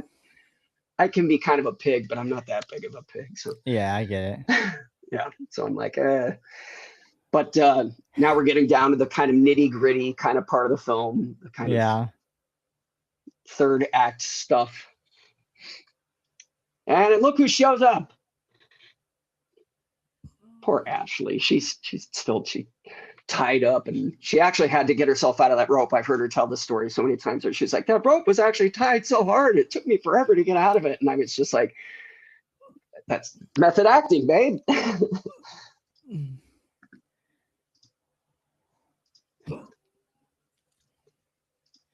And then this fight between Jason and myself, this was another kind of, I think we did 2 takes on this. And he and I and the fight choreographer basically worked all this out in a span of like 20 minutes before they came up to shoot this. It was insane. And we're like memorizing the moves. We're like, okay, I do this, and then you do this, and then this happens, and then it was like a dance. Yeah. You have to remember Oh, everything. oh. Yeah, that was my idea actually. I take credit for that, breaking his leg. There you go. Because they were like, we have to hobble him somehow. And I was like, well, if he's laying on the ground, why don't I just shatter his Yeah. kneecap? And they were like, oh, that's a good idea. Did I get to keep the mask? Stephanie asks. No, Stephanie, I did not get to keep the mask. Todd still has that mask. Unfortunately, you can't see it, but in this tower over here, I have an action figure of Jamie that Todd made me and a little Funko Pop of Jamie that Todd made me. He made them I by saw that. hand. Yeah, I saw you posted that today. I'll pull them out after the film's finished and show them to anyone that wants to see them. Sounds But good. no, I didn't get to keep it because there have always been plans to do a sequel. And it's going to probably end up being more of a legacy sequel by the time it gets made. Yeah. But there's always been an idea for the sequel that Todd and Ashley and I know a little about. And I'll just keep it at that. I have looked into, though, I have a friend that does 3D scanning and 3D printing, and I've talked to him, and I've talked to Todd just a tiny bit. I want to borrow the mask and have it scanned so I can create duplicates that I can sign and send to people, because people have asked many times. And I want one, of course, for my, because if you look, you can see back here, we got all the Jason masks. We got the Happy Death Day mask. There's Freddy masks up here. In my living room, I've got all my Michael Myers masks that I wear for cosplay. And I got my ghost face mask in the living room. I actually have 3 different ghost face masks because I have 2 vintage and then 1 new one that I use when I do appearances. But all this stuff between Rachel and Jamie now, Ashley and myself, this was a lot. I think this was probably the most fun that we had, just because we both really enjoy that kind of thing. Like she's a very athletic girl. As I said, go to her Instagram, you'll see she's a real badass, actually, and very super fit, very active. She used to be a track and field superstar when she was in high school. Gotcha. And I used to run half marathons and 5 and 10Ks, and I still weightlift all the time. And so we're both very active people. My wife is a physical trainer. So she's also, so we are all very much like into, body stuff. So this was just a blast. This was a blast to do. And I love this shot. He's like, and like, that's not going to work. Gotcha. Honey. There's nothing there. That's hilarious. I can't remember whose idea that is. I'm pretty sure it was Todd's. And this is hysterical. This window is not in that room that we were just in. That window is the kitchen, the window that we're coming out of. And you can see I had such a hard time getting out of this window because I'm so long. My legs are so long that getting out was impossible. And then that jump was actually filmed at Stephen Reitman's house. They just used a lens to make it look a lot farther than it actually was. We only jumped about 4.5 feet, but because of the way they shot it, it looks like it's like, 9-10 feet in the air. Yeah. And we also sold it by hitting the ground and kind of like rolling. And then all of this was shot all of the chase stuff was shot at the Los Angeles Zoo, which is by the 405 split in Los Angeles, in the parking lot of the zoo at night, all guerrilla style. Todd is holding a light in the back seat of a car, and Ryan, the cameraman, is filming from the front seat of the car while someone else drove the car. And Ashley and I are just running alongside the car. And those are the real shears that I was carrying. Like anything that you see, anytime you see me carrying the shears, and they're full length and they're not in somebody's throat or buried in their eyes or whatever, they're the real shears. So like, that's why I say, like, said earlier in the film, it was like, I was always very cognizant of, I really hope I don't get hurt, because these are not sharp. The edges had been dulled down on the inside and everything, but like if you fall on them, the point, that's not going to be a good time. This was Steven's house again, a shot of her going inside from the backside, but then this is back to Mammoth. So again, a lot of intercutting between locations. I love how wet the mask looks. I don't know if that's weird to say, but yeah. No, it was intentional. Some of the up close shots of like your eyes reminds me of Jeepers Creepers, like when they do the close up of his eyes and stuff, and he just looks like slimy and gray and wet. Yeah, definitely. That was all intentional. And Todd tells the story whenever we do a watch along, or when we did the commentary. There's a commentary on the Blu-ray, if anybody ever gets the Blu-ray, that it's me and Ashley and Todd and Steven. And Todd always tells the story of when we were trying to figure out which mask to use. When I showed up to Todd's house, there was a table that had like probably 12 to 15 different Santa Claus type masks. Mm-hmm. And we tried them all. We did a photo shoot. The photo that's on the poster with me holding the shears was actually a photo taken at Todd's apartment on that day. And it was taken once we said that is the mask. And we tried every single mask. We took photos in different poses, all of them with that pose. That's actually Ashley. That's not her head getting hit. She had her head buried under the table. And then we had a foam head on top that she was clobbering with this tin. That's so And again, smart. all of this stuff is one take. The gingerbread thing, one take. All this fight, one take. I kid you not, everything. They didn't do 2 takes. Everything in here was the first take. And I'll tell you when we get to the double take stuff. But we tried all the different masks, and there were only 3 masks that we really liked. And it was all because my eyes came up to the edge. You could see my eyes. And Todd had wanted, but I also really wanted to make sure that you could see my eyes, because again, my eyes and my body language was the only thing that I could use Right. to express anything. And when I read the script, I was like, this character has dimensions. I want to be able to bring them out. And once we tried this mask, we knew, we were like, that's the one. It was like instantly. And yeah, I love it. Oh, go ahead. I was just gonna say, I love how like Miss Garrett acts as a secondary antagonist as well. Mm-hmm. Yeah, most definitely. That And was her great right performance is there. great. I mean, what? Sorry, what was? Sorry, your eyes in that moment where you're like that was Yeah, fantastic. Yeah. thank you, thank you. The glee, yeah, because Mhm. I mean, because he's just coming back to Mama for the first Mhm. time, is how we understood it. Mhm. And I never asked Todd about this because there's certain things that you don't necessarily need explained to you. But Yeah. my story in my head was that she went to visit Jamie at a certain point and said, I can't break you out, because if I do and I'm caught, they'll put me in prison and then we're both going to rot away forever. But Mhm. I've got a plan.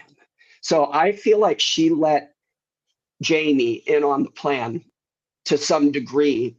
And Jamie's just kind of following through on the ideas that were put in his head. Because the reason that I say that is because this scene, pay attention to this dialogue coming up, anyone that's captioning, because this scene you'll see he's very much in the dark, or sorry, Jamie is very much in the dark about certain things as well. Okay. So that's important. I'm going to kind of hush up for a second here. Real quick, just wanted to highlight this. Stephanie said the mask Mm-hmm. looks awesome, and I Thank agree. you. Thank you, Stephanie. It's a great, great, great mask. A Yeah. lot of character, a lot of character to it. The only thing that is like calling back to me about another movie is the Silent Night Deadly Night 2012, or no, Silent Night 2012. Mm-hmm. It was like the Silent British Night. remake. Yeah, Yep. that also had like a unique Santa Claus mask, because it wasn't just like the beard and hat. It actually had a like face Yep. cover to it. So Yep. yeah. And I don't know if everyone was following. She asked Jamie if they had brought a bag of choices, and Jamie opened the bag to show all the choices, and Mrs. Garrett said, "Which do you want to use?" And Jamie gestured at Cody, because he knows that Cody is, the Well boyfriend endowed. kind of, well, the boyfriend, and that he's clearly, he's out in society, so he must be functioning, and like, et cetera, Hmm. et cetera. And that, again, that was my thought, was that he sees this young man that gave him a good fight. Like, he actually gave Jamie a good fight earlier. Because again, I didn't want Jamie to be overpowering. I told, Right. when we choreographed the fight, I was like, it should be a battle. Like, this character shouldn't just be able to just dispatch this guy. Like, it doesn't Yeah. feel right. Like, it should really be a back and forth. So now Mrs. Garrett's revealing that she is planning to kill Jamie. And this is how. Read the captions here. This is important.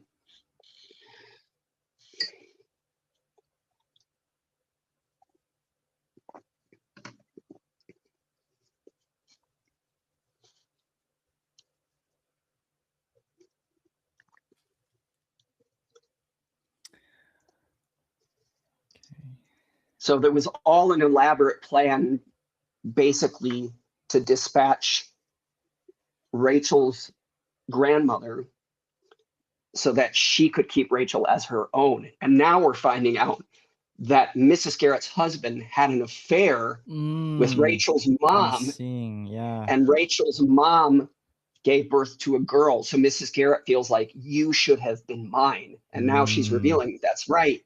You and Jamie are family.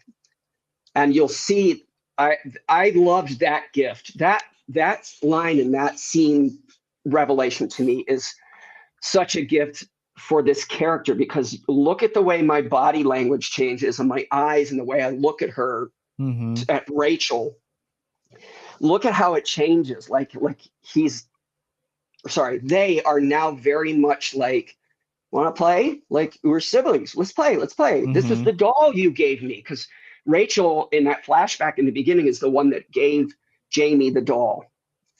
So he's saying, look, remember this? We could play now. We could play. Like, Jamie's all about like, oh, I have a sibling. Like, there's this, it's really sad. Like, and that's part of what spoke to me about this character, is that it was like, it's kind of a really sad, tragic kind of figure. Like, Jamie did all these awful things, but he did it because they were really handicapped mentally, emotionally from the start, psychologically.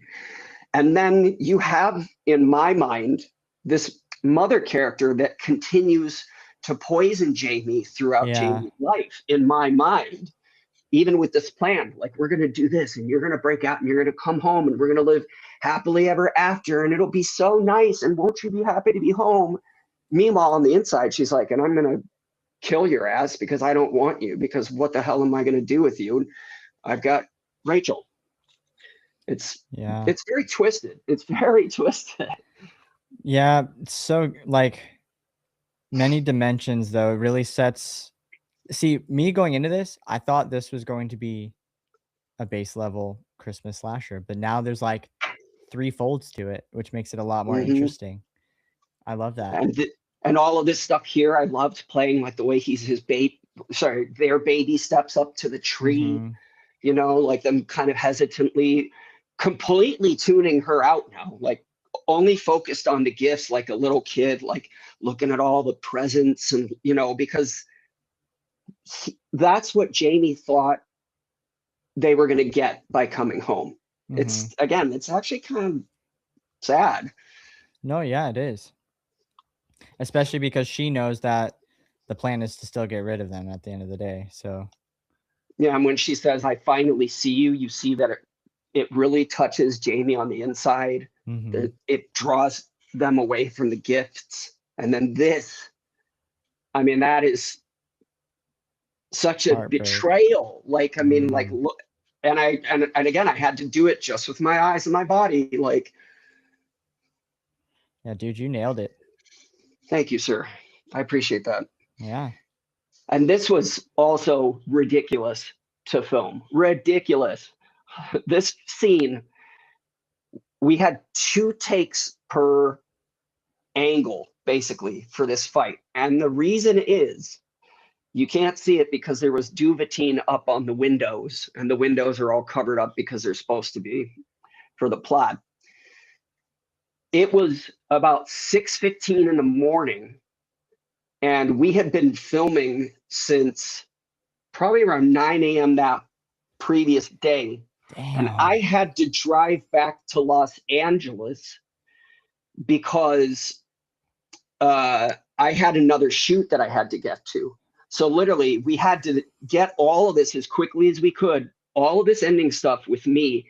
We had to get as fast as we could, because I was like, I got to go. Like, I'm sorry, I wish I could stay, but I have another gig. And I literally drove back to LA like a bat out of hell. And it worked out. It's fine. But and again, that's just actor's life, you know. I'm so used to it. I've worked on so many projects where I've done that. And I love this moment where Ashley, you know, Rachel, takes the knife away, the power, and the way she sits on the couch, and it's like a queen taking her throne almost. Plus, it's such a great angle because Ryan was smart enough to film low angle, so you see those nice lacy hose that she's wearing. So again, eye candy. You have to get it in there. Yeah. And this shit's creepy. We filmed this at Glenda's apartment in Hollywood. Like I think about 2 weeks later, all the shots of me with the creepy figures, like again, all in her mind. This woman is so just lost. Very much a do your thing, cuz moment. You know what I mean? Yes. Yeah, people always say that. Well, also something else, when she got put in the cage, I don't know if there's like this was purposeful, but it just reminded me of See No Evil when he puts the girl in the yeah. cage and then he's got his mom there, and I very mean, reminiscent of that. But Todd probably knew that and thought of it, but it never dawned on me. yeah. And then this was a huge point of consternation, the unmasking. At the time I had really, really long black hair. It was down to about here. Damn, that's your hair? Yeah, that's all my real hair. And I did that just for me personally, because I'd been growing my hair out for a really long time. But we kept it because we thought Jamie and the institution was going through enough that they were probably like, don't try and put Jamie through haircuts. Just let Jamie have whatever they want to have, especially because they're probably confused gender-wise to some degree. So maybe they're not sure. Like maybe they don't know if they want long or short hair. You can see there's a little bit of stubble. I kept the stubble because I was like, well, if Jamie's getting treatments, there's going to be some hair growth. But we shot a clear shot of me taking the mask off before I placed it. You got to see my face. But Steven, the producer, told them to get rid of the shot in case they did a sequel and I couldn't come back. Even though Very Todd was smart. like, well, Todd was like, I'm never going to do a sequel without him. But I mean, I just think I prefer when we don't see the killer's face like that anyways. Like we see it just enough, but it's very hidden. Very hidden, yeah. Yeah. So that's, folks, that's All Through the House. That's a movie that was made in like basically a week with 4 days of pickup shots, I think. Practical effects, all in-camera effects, fantastic lighting and photography by Ryan Anderson. Great editing by Alexis. Irving Victoria, the composer, was fantastic. At one point, they were talking to me about scoring the film, and I was just like, I'm not sure I'm ready to tackle a feature yet because I hadn't done a feature film. I'm glad you liked the film, Stephanie. Thank you. Yeah, I was going to address a couple of these real quick, and then we'll get down to, we'll start here. Oh, I should grab my figures. Yes, sir. You can do that, and I'll take care of some of these.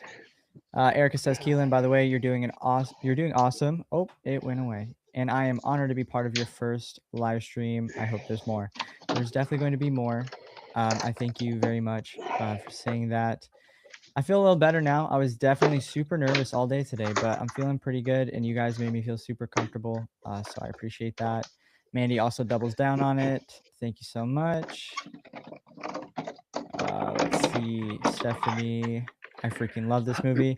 Yes, I've been watching a lot of Christmas horror movies, and this is for sure one of the better ones, hands down. That's awesome. So, thank you so much. That means a lot. Yes, seriously, there really will be a TikTok at some point. I'm a couple days behind.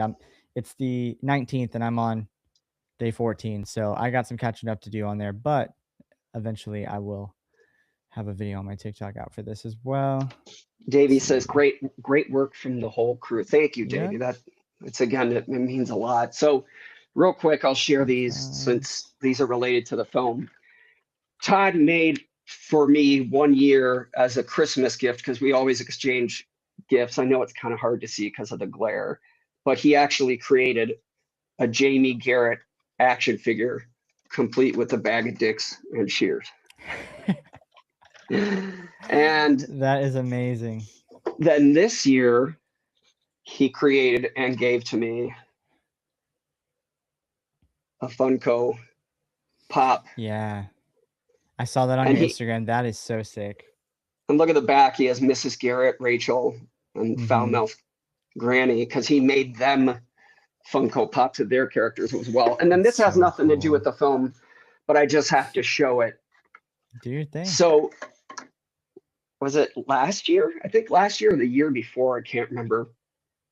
Ashley wrote a film that she directed, and she wanted me to play the villain in it because she's like, you're always behind a mask or makeup. You never get lines. You never get to show your face.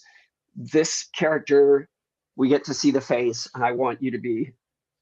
And I was like, wow, that's extremely flattering. And Ashley and my wife and I have worked on projects together before, most of them comedy related.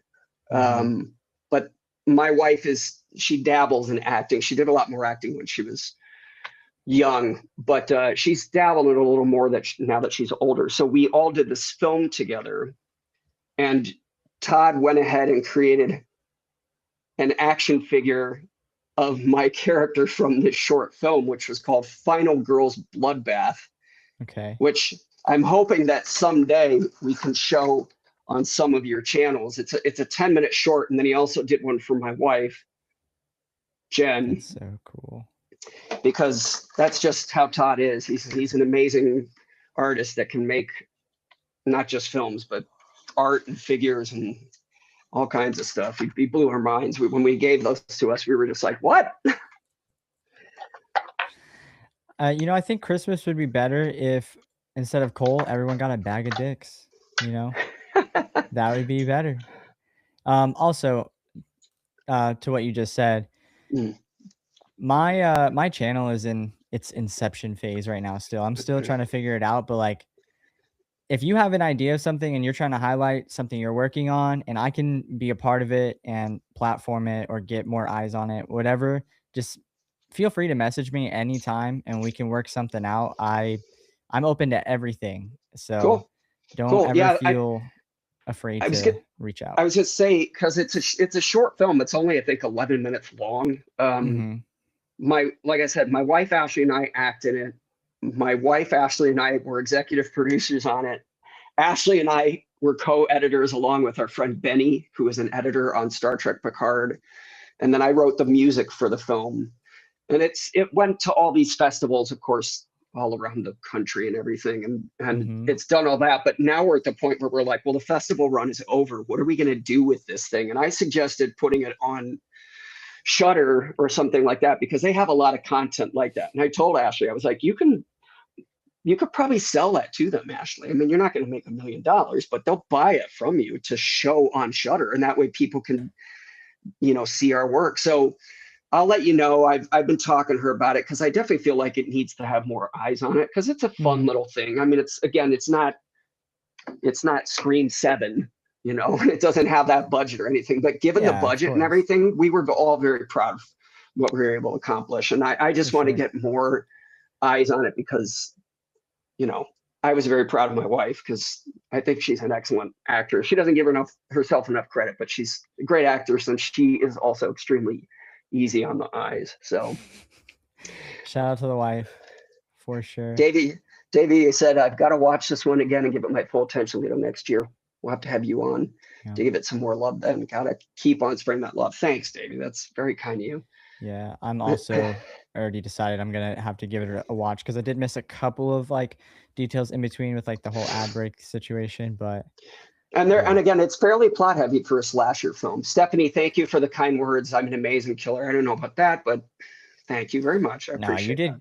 you did good. Like I'm gonna be honest, like if we came on here and I didn't like it, I was I was gonna be professional and nice and all of that, but at the end of the day, I have to be this is my platform. I'm Yeah, gonna be honest on it. You know what I yeah. mean? Oh So yeah, yeah, yeah. I would have voiced my opinion however, whichever way it swayed. But genuinely, I had a really good time. I I'm love the glad. Christmas atmosphere. You did a great job. Like this is very good work. And of course I have to uh thanks, Dave. I have to give a huge shout out to Stephen Redmond, our main producer, and the biggest shout out to Todd. Is just Todd continues to amaze me. Todd is someone that, like I said, I've known him for 20 years, and he just never ceases to amaze me. He has so many good ideas. Right now, he's doing, I don't know if anybody's familiar with his work, but he has a bunch of books he's been releasing that are all part of a shared horror universe. And eventually, those are all going to lead to something. And again, I can't really say what it is, but hopefully it will come to fruition, because he's been talking to certain entities about financing, and these entities are very interested in his collective kind of shared vision. Trash box Sounds Mandy. awesome. You would, thank you very much. Erica, love this tons. Thank you. Yeah. Well, I am married, and I always tell people I'm very happy with my wife and my marriage, and but I got to put myself out there as much as I can. And like I said, if you've seen my Michael Myers shit, you'll see I'm not afraid. I got you, Mandy. Oh, get the fuck out of here. Get out of here, Mandy. No, it's all part of the business. I have no shame. I've done full frontal nudity in student films, which you'll never see, folks, because they're student. Well, I shouldn't say that. If it ever gets to the point where people are digging for dirt, they'll probably dig all that stuff up. But be careful what you wish for. Yeah, I know. I'm definitely not wishing for it, but yeah. We know, Mandy. We know. What did she said she was kidding. Oh, she said Keelan knows I'm super respectful about relationships. Oh yeah. I don't think anybody thought you were, I don't think anybody thought you were serious. I've talked her up so much, I should probably share a picture of her. That's my wife. So I feel like I need to the truth. To vouch for that she exists. Well, anyway. That she exists. That's fucking hilarious. Well, it's so funny because I don't know if you know anything about the NFL, but Aaron Rodgers, the quarterback for the Steelers, who used to quarterback for the Jets, he used to quarterback for the Packers. Mm-hmm. He's been married for a long time, but apparently no one's ever seen his wife. So people are beginning to doubt if he actually has a wife. Like there's this thing on the internet now that's going around where they're like, I think he's just making her up, like, because no one's ever actually seen this woman. And I'm like, surely someone has to have seen this woman. Yeah. Like, I mean, like, but yeah, that's how life should be though. People are so comfortable on the internet now that they don't realize you're not supposed to put all your private stuff out there on the internet like that. It's probably healthier for their marriage that nobody knows. So. Yeah. Thank you, Mandy. I always say that I tell my wife, I think we would have had beautiful kids, but we're just the kind of people that we were like, you know what? We just want to be us. Respect. You scroll up here, make sure I didn't miss anything. You've given me plenty of your time, so I want to make sure I get you out of here soon. No problem. Thank you very much, by the way. I appreciate it. Yeah, no, thank you. I had a lot of fun. Yeah, so did I. I was super nervous at the beginning, but your demeanor is also very welcoming, very just two dudes talking. Chill. Like you said, so yeah. Well, because again, it's just chill. I always tell people, like, one of the things I always say to people in my family and to friends back home who don't live in LA, when I see them after not seeing them for a really long time, they'll talk about all the things I've done in the year that they've seen online, and they're like, oh my God, and you're doing this and that and the other, and you're killing it, dude. And I feel like, man, I can't believe that you're coming back to visit and this, that, and the other. And I'm like, at the end of the day, guys, I am just me. Like, I'm just me. Like, no matter what happens, I'm just Lito. Like, I'm not going to stop being Lito. The reason that I do what I do is because I love all of these things that I do. Like, anything that I've gotten lucky enough to be part of and fortunate enough to be part of is because I followed my heart to that thing. There's a couple of interviews that I'll tell people are on my website that you'll see that's a running theme in my interviews, as I tell people, like, this is hard. Like, I would never tell someone don't be an artist. I would never say don't follow your dreams, but I will caution you with this: life is very difficult. There's no security in it until you become someone. And half the time you don't know when you become someone until you really fucking know. And by then it's almost too late to go back.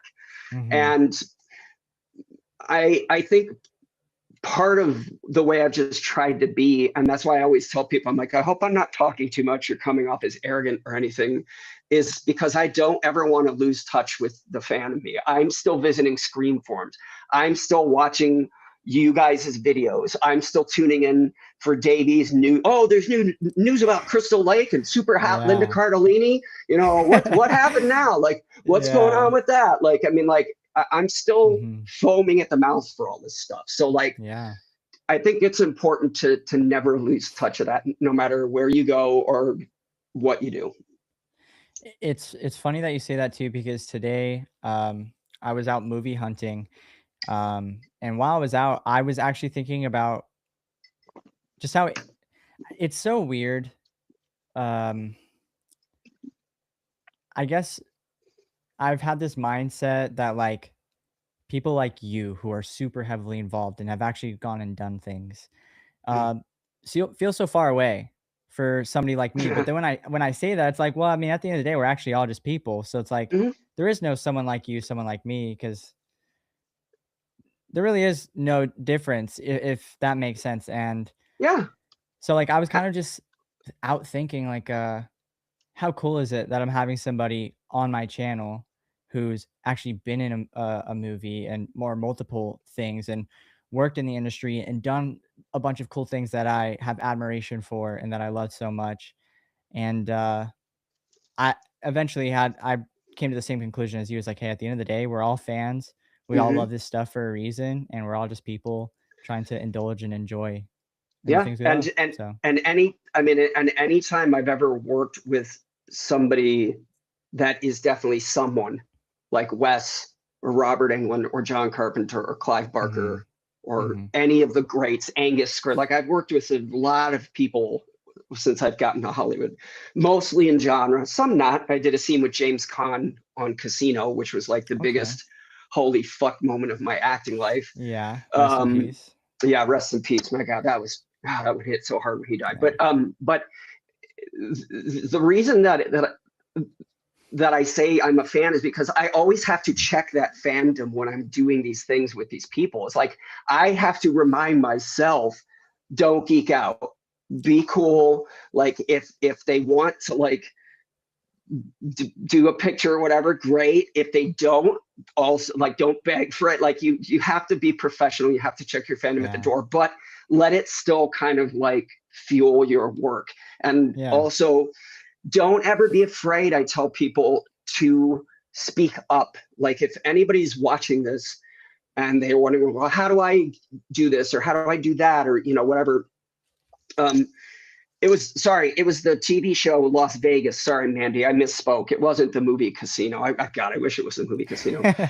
It was the TV show Las Vegas on NBC.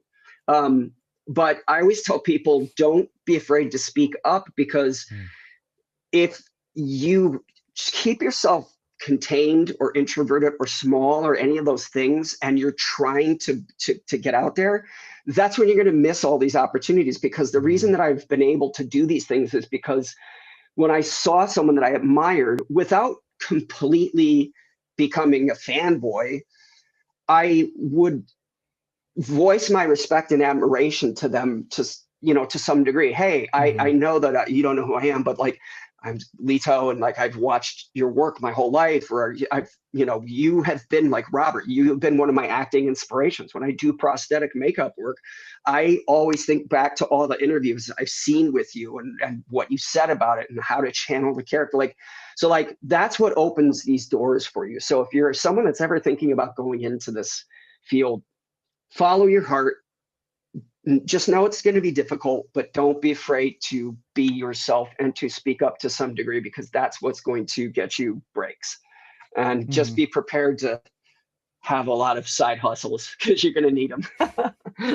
Yeah, I love that. See, that even that advice alone, if I didn't follow some form of that, I would have not even reached out to you to come on the Yeah. channel because I'd never live streamed before this. I sure as hell have never asked somebody who's been in any movie to come on the channel and sit down with me and stream it. And I Oh, even went to my first con or last month, and somebody who I watch on YouTube, Cody Leach, was there, and I ended up behind him in the registration line. And mhm, 2 months before then, I was telling everybody around me like, "Oh, I hope he's there. I hope he's there," because I knew he lived in the area. mhm, But I wasn't sure if he was going to be there. He didn't post about it, and I just so happened to like be right behind him in the registration line. I didn't mhm, take that chance to speak to him, but 2 hours later, we crossed paths a couple times, and eventually I caught him at a moment where he was just looking at something by himself. And yeah, I walked up to him and I told him, you're one of the reasons why I decided to start making a channel. Super nice to meet you. Love your content. And yeah, it was a great moment. And if I'd just listened to that little voice in my head that told me like, be afraid, don't step out of your yeah, comfort zone yeah. or whatever, then I would have never had that wholesome moment with him. So yeah, And those that's are wise words.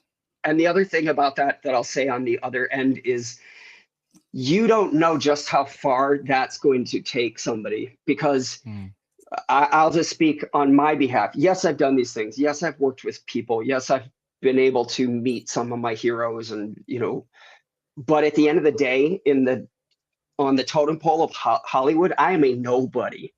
So I'm still really, I tell people I'm an aspiring composer, aspiring actor, aspiring filmmaker because I still have so far to go. And mm-hmm, there are days where, for me, I'm just like, I don't know how much fucking longer do I want to do this, but like it's soul sucking sometimes, and it can be mm, crushing sometimes. And I had heard the word no more times than I can possibly tell you when I go to auditions. You just have to find the motivation, and sometimes words like that, some of the things that you said about me, like you're someone that's in a film, that helps keep me going because it's that kind of like knowing that there are people out there that appreciate it, that will see it, because we know this is not, again, this is not The Godfather, this is not Scream 7. We know we have a much more limited audience, but the yeah, fact that there are every year we are reaching new audience members and we're staying relevant in that way, it does a lot for us and it keeps us going. That's why Todd's still working on this kind of collective thing that he's doing, because mm-hmm, he knows that the audience is there and it's people like all of us. So yeah, keep doing that because it means a lot to all of the creators, anyone from the top down. yeah, And if they say it absolutely. doesn't, they're lying. They're Yeah. fucking lying. Or they're trying to be humble, which is great, but Yeah. you know, Just be. yeah, just be. Just be. Just be honest. Uh, all right. I don't want to All keep right. people too much longer. I'm gonna rapid fire through some of these chats real quick, and Yep. then we will depart. Let me find where I last was. All right, this was somebody who hasn't spoken yet. Zambachu. Well, we're all 70% water. You're absolutely right, and that's just the way you gotta look at it. Also, I better drink more water. thank you for stopping into the chat. Uh, it's always great to surround yourself with people you inspire to become. Absolutely, Steph, because then you have something to aim for. Let's see. Oh wait, I think I I'm dead. skipped Oh, I'm dead on. Sorry. dead.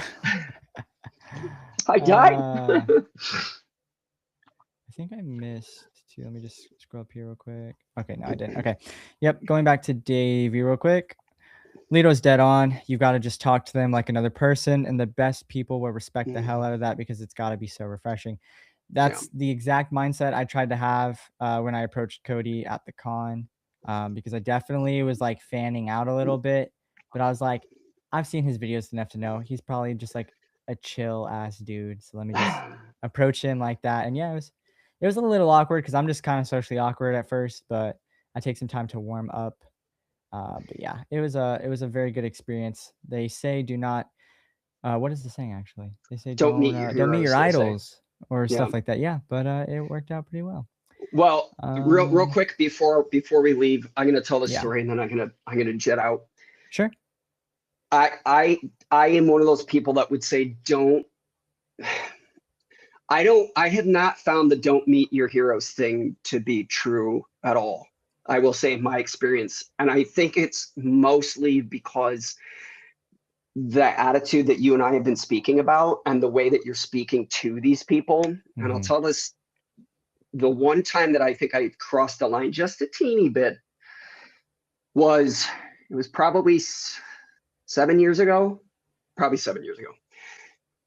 I'm a SAG member, and as a SAG member, we get invites to events where really well-known actors and filmmakers give talks, and there's only so many seats. So you have to respond like ASAP. Right. Well, one of the things 7 years ago, one of the people that was giving a talk was Harrison Ford. Now, the reason that I became an actor is because of Harrison Ford. Harrison is my number one. He has been my entire life. And when I saw this, I fucking flipped out. I tried to register. They were already full. I signed up for the wait list. I got in on the wait list. I got to the SAG headquarters, even though the event was at 9 a.m. I got there at 6 a.m. So I would be the first person in line. And when they let us in, I got the front seat, front row, middle seat. And I was like, I just want to be this close because I might not ever get this opportunity again.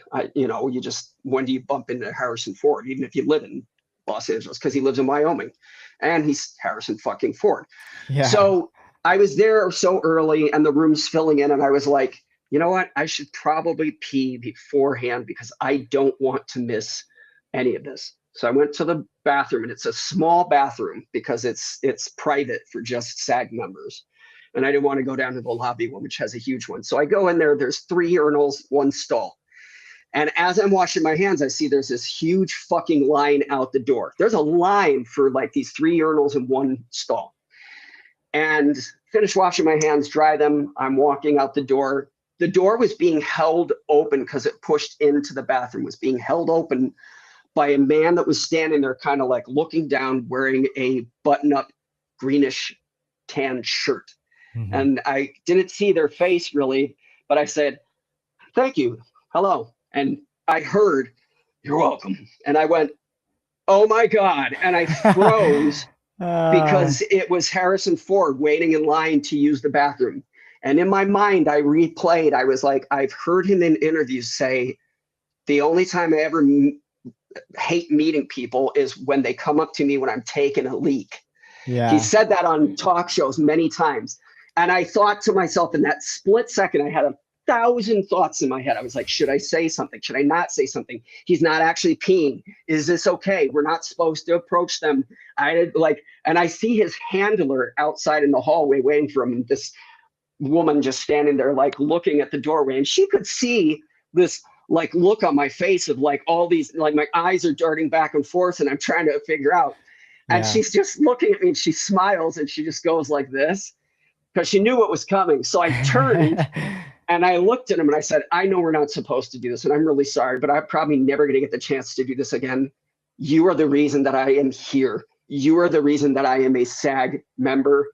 So thank you, sir.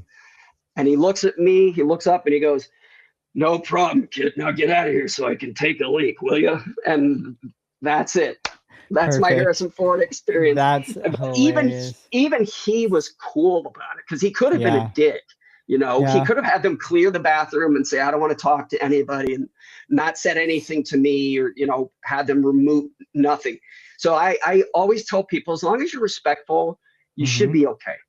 100%. Yeah, and I thought the story was going to go a whole different direction. I thought you were going to say he took a leak in the urinal next to you and you decided that was the moment to talk to him. Oh God. I was like, yo. I played someone that needed a dick sewn to them and you got a nice one. Oh, that's insane. We could have used you all through the house, dude. Where were you? That's fucking hilarious. Okay, guys, I'm jetting out. Thank you so much, Keelan. You were amazing. You did a great job. And again, your nerves did not show. I know at the beginning they showed a little to me, but I knew because you told me. But yeah, you're great. You're doing a good job. Keep up the work. And we'll talk because I'm sure I can get other people to do other watch alongs and things. I would love that. Yeah. Thank you so Cool. much. And thank you for coming on. Of course. Thank you, everybody. Happy holidays, happy Hanukkah, happy Christmas, happy New Year, happy Kwanzaa, all of that stuff. All the Be good, things. and we'll see you when we see you. All righty. We'll see you, Lito.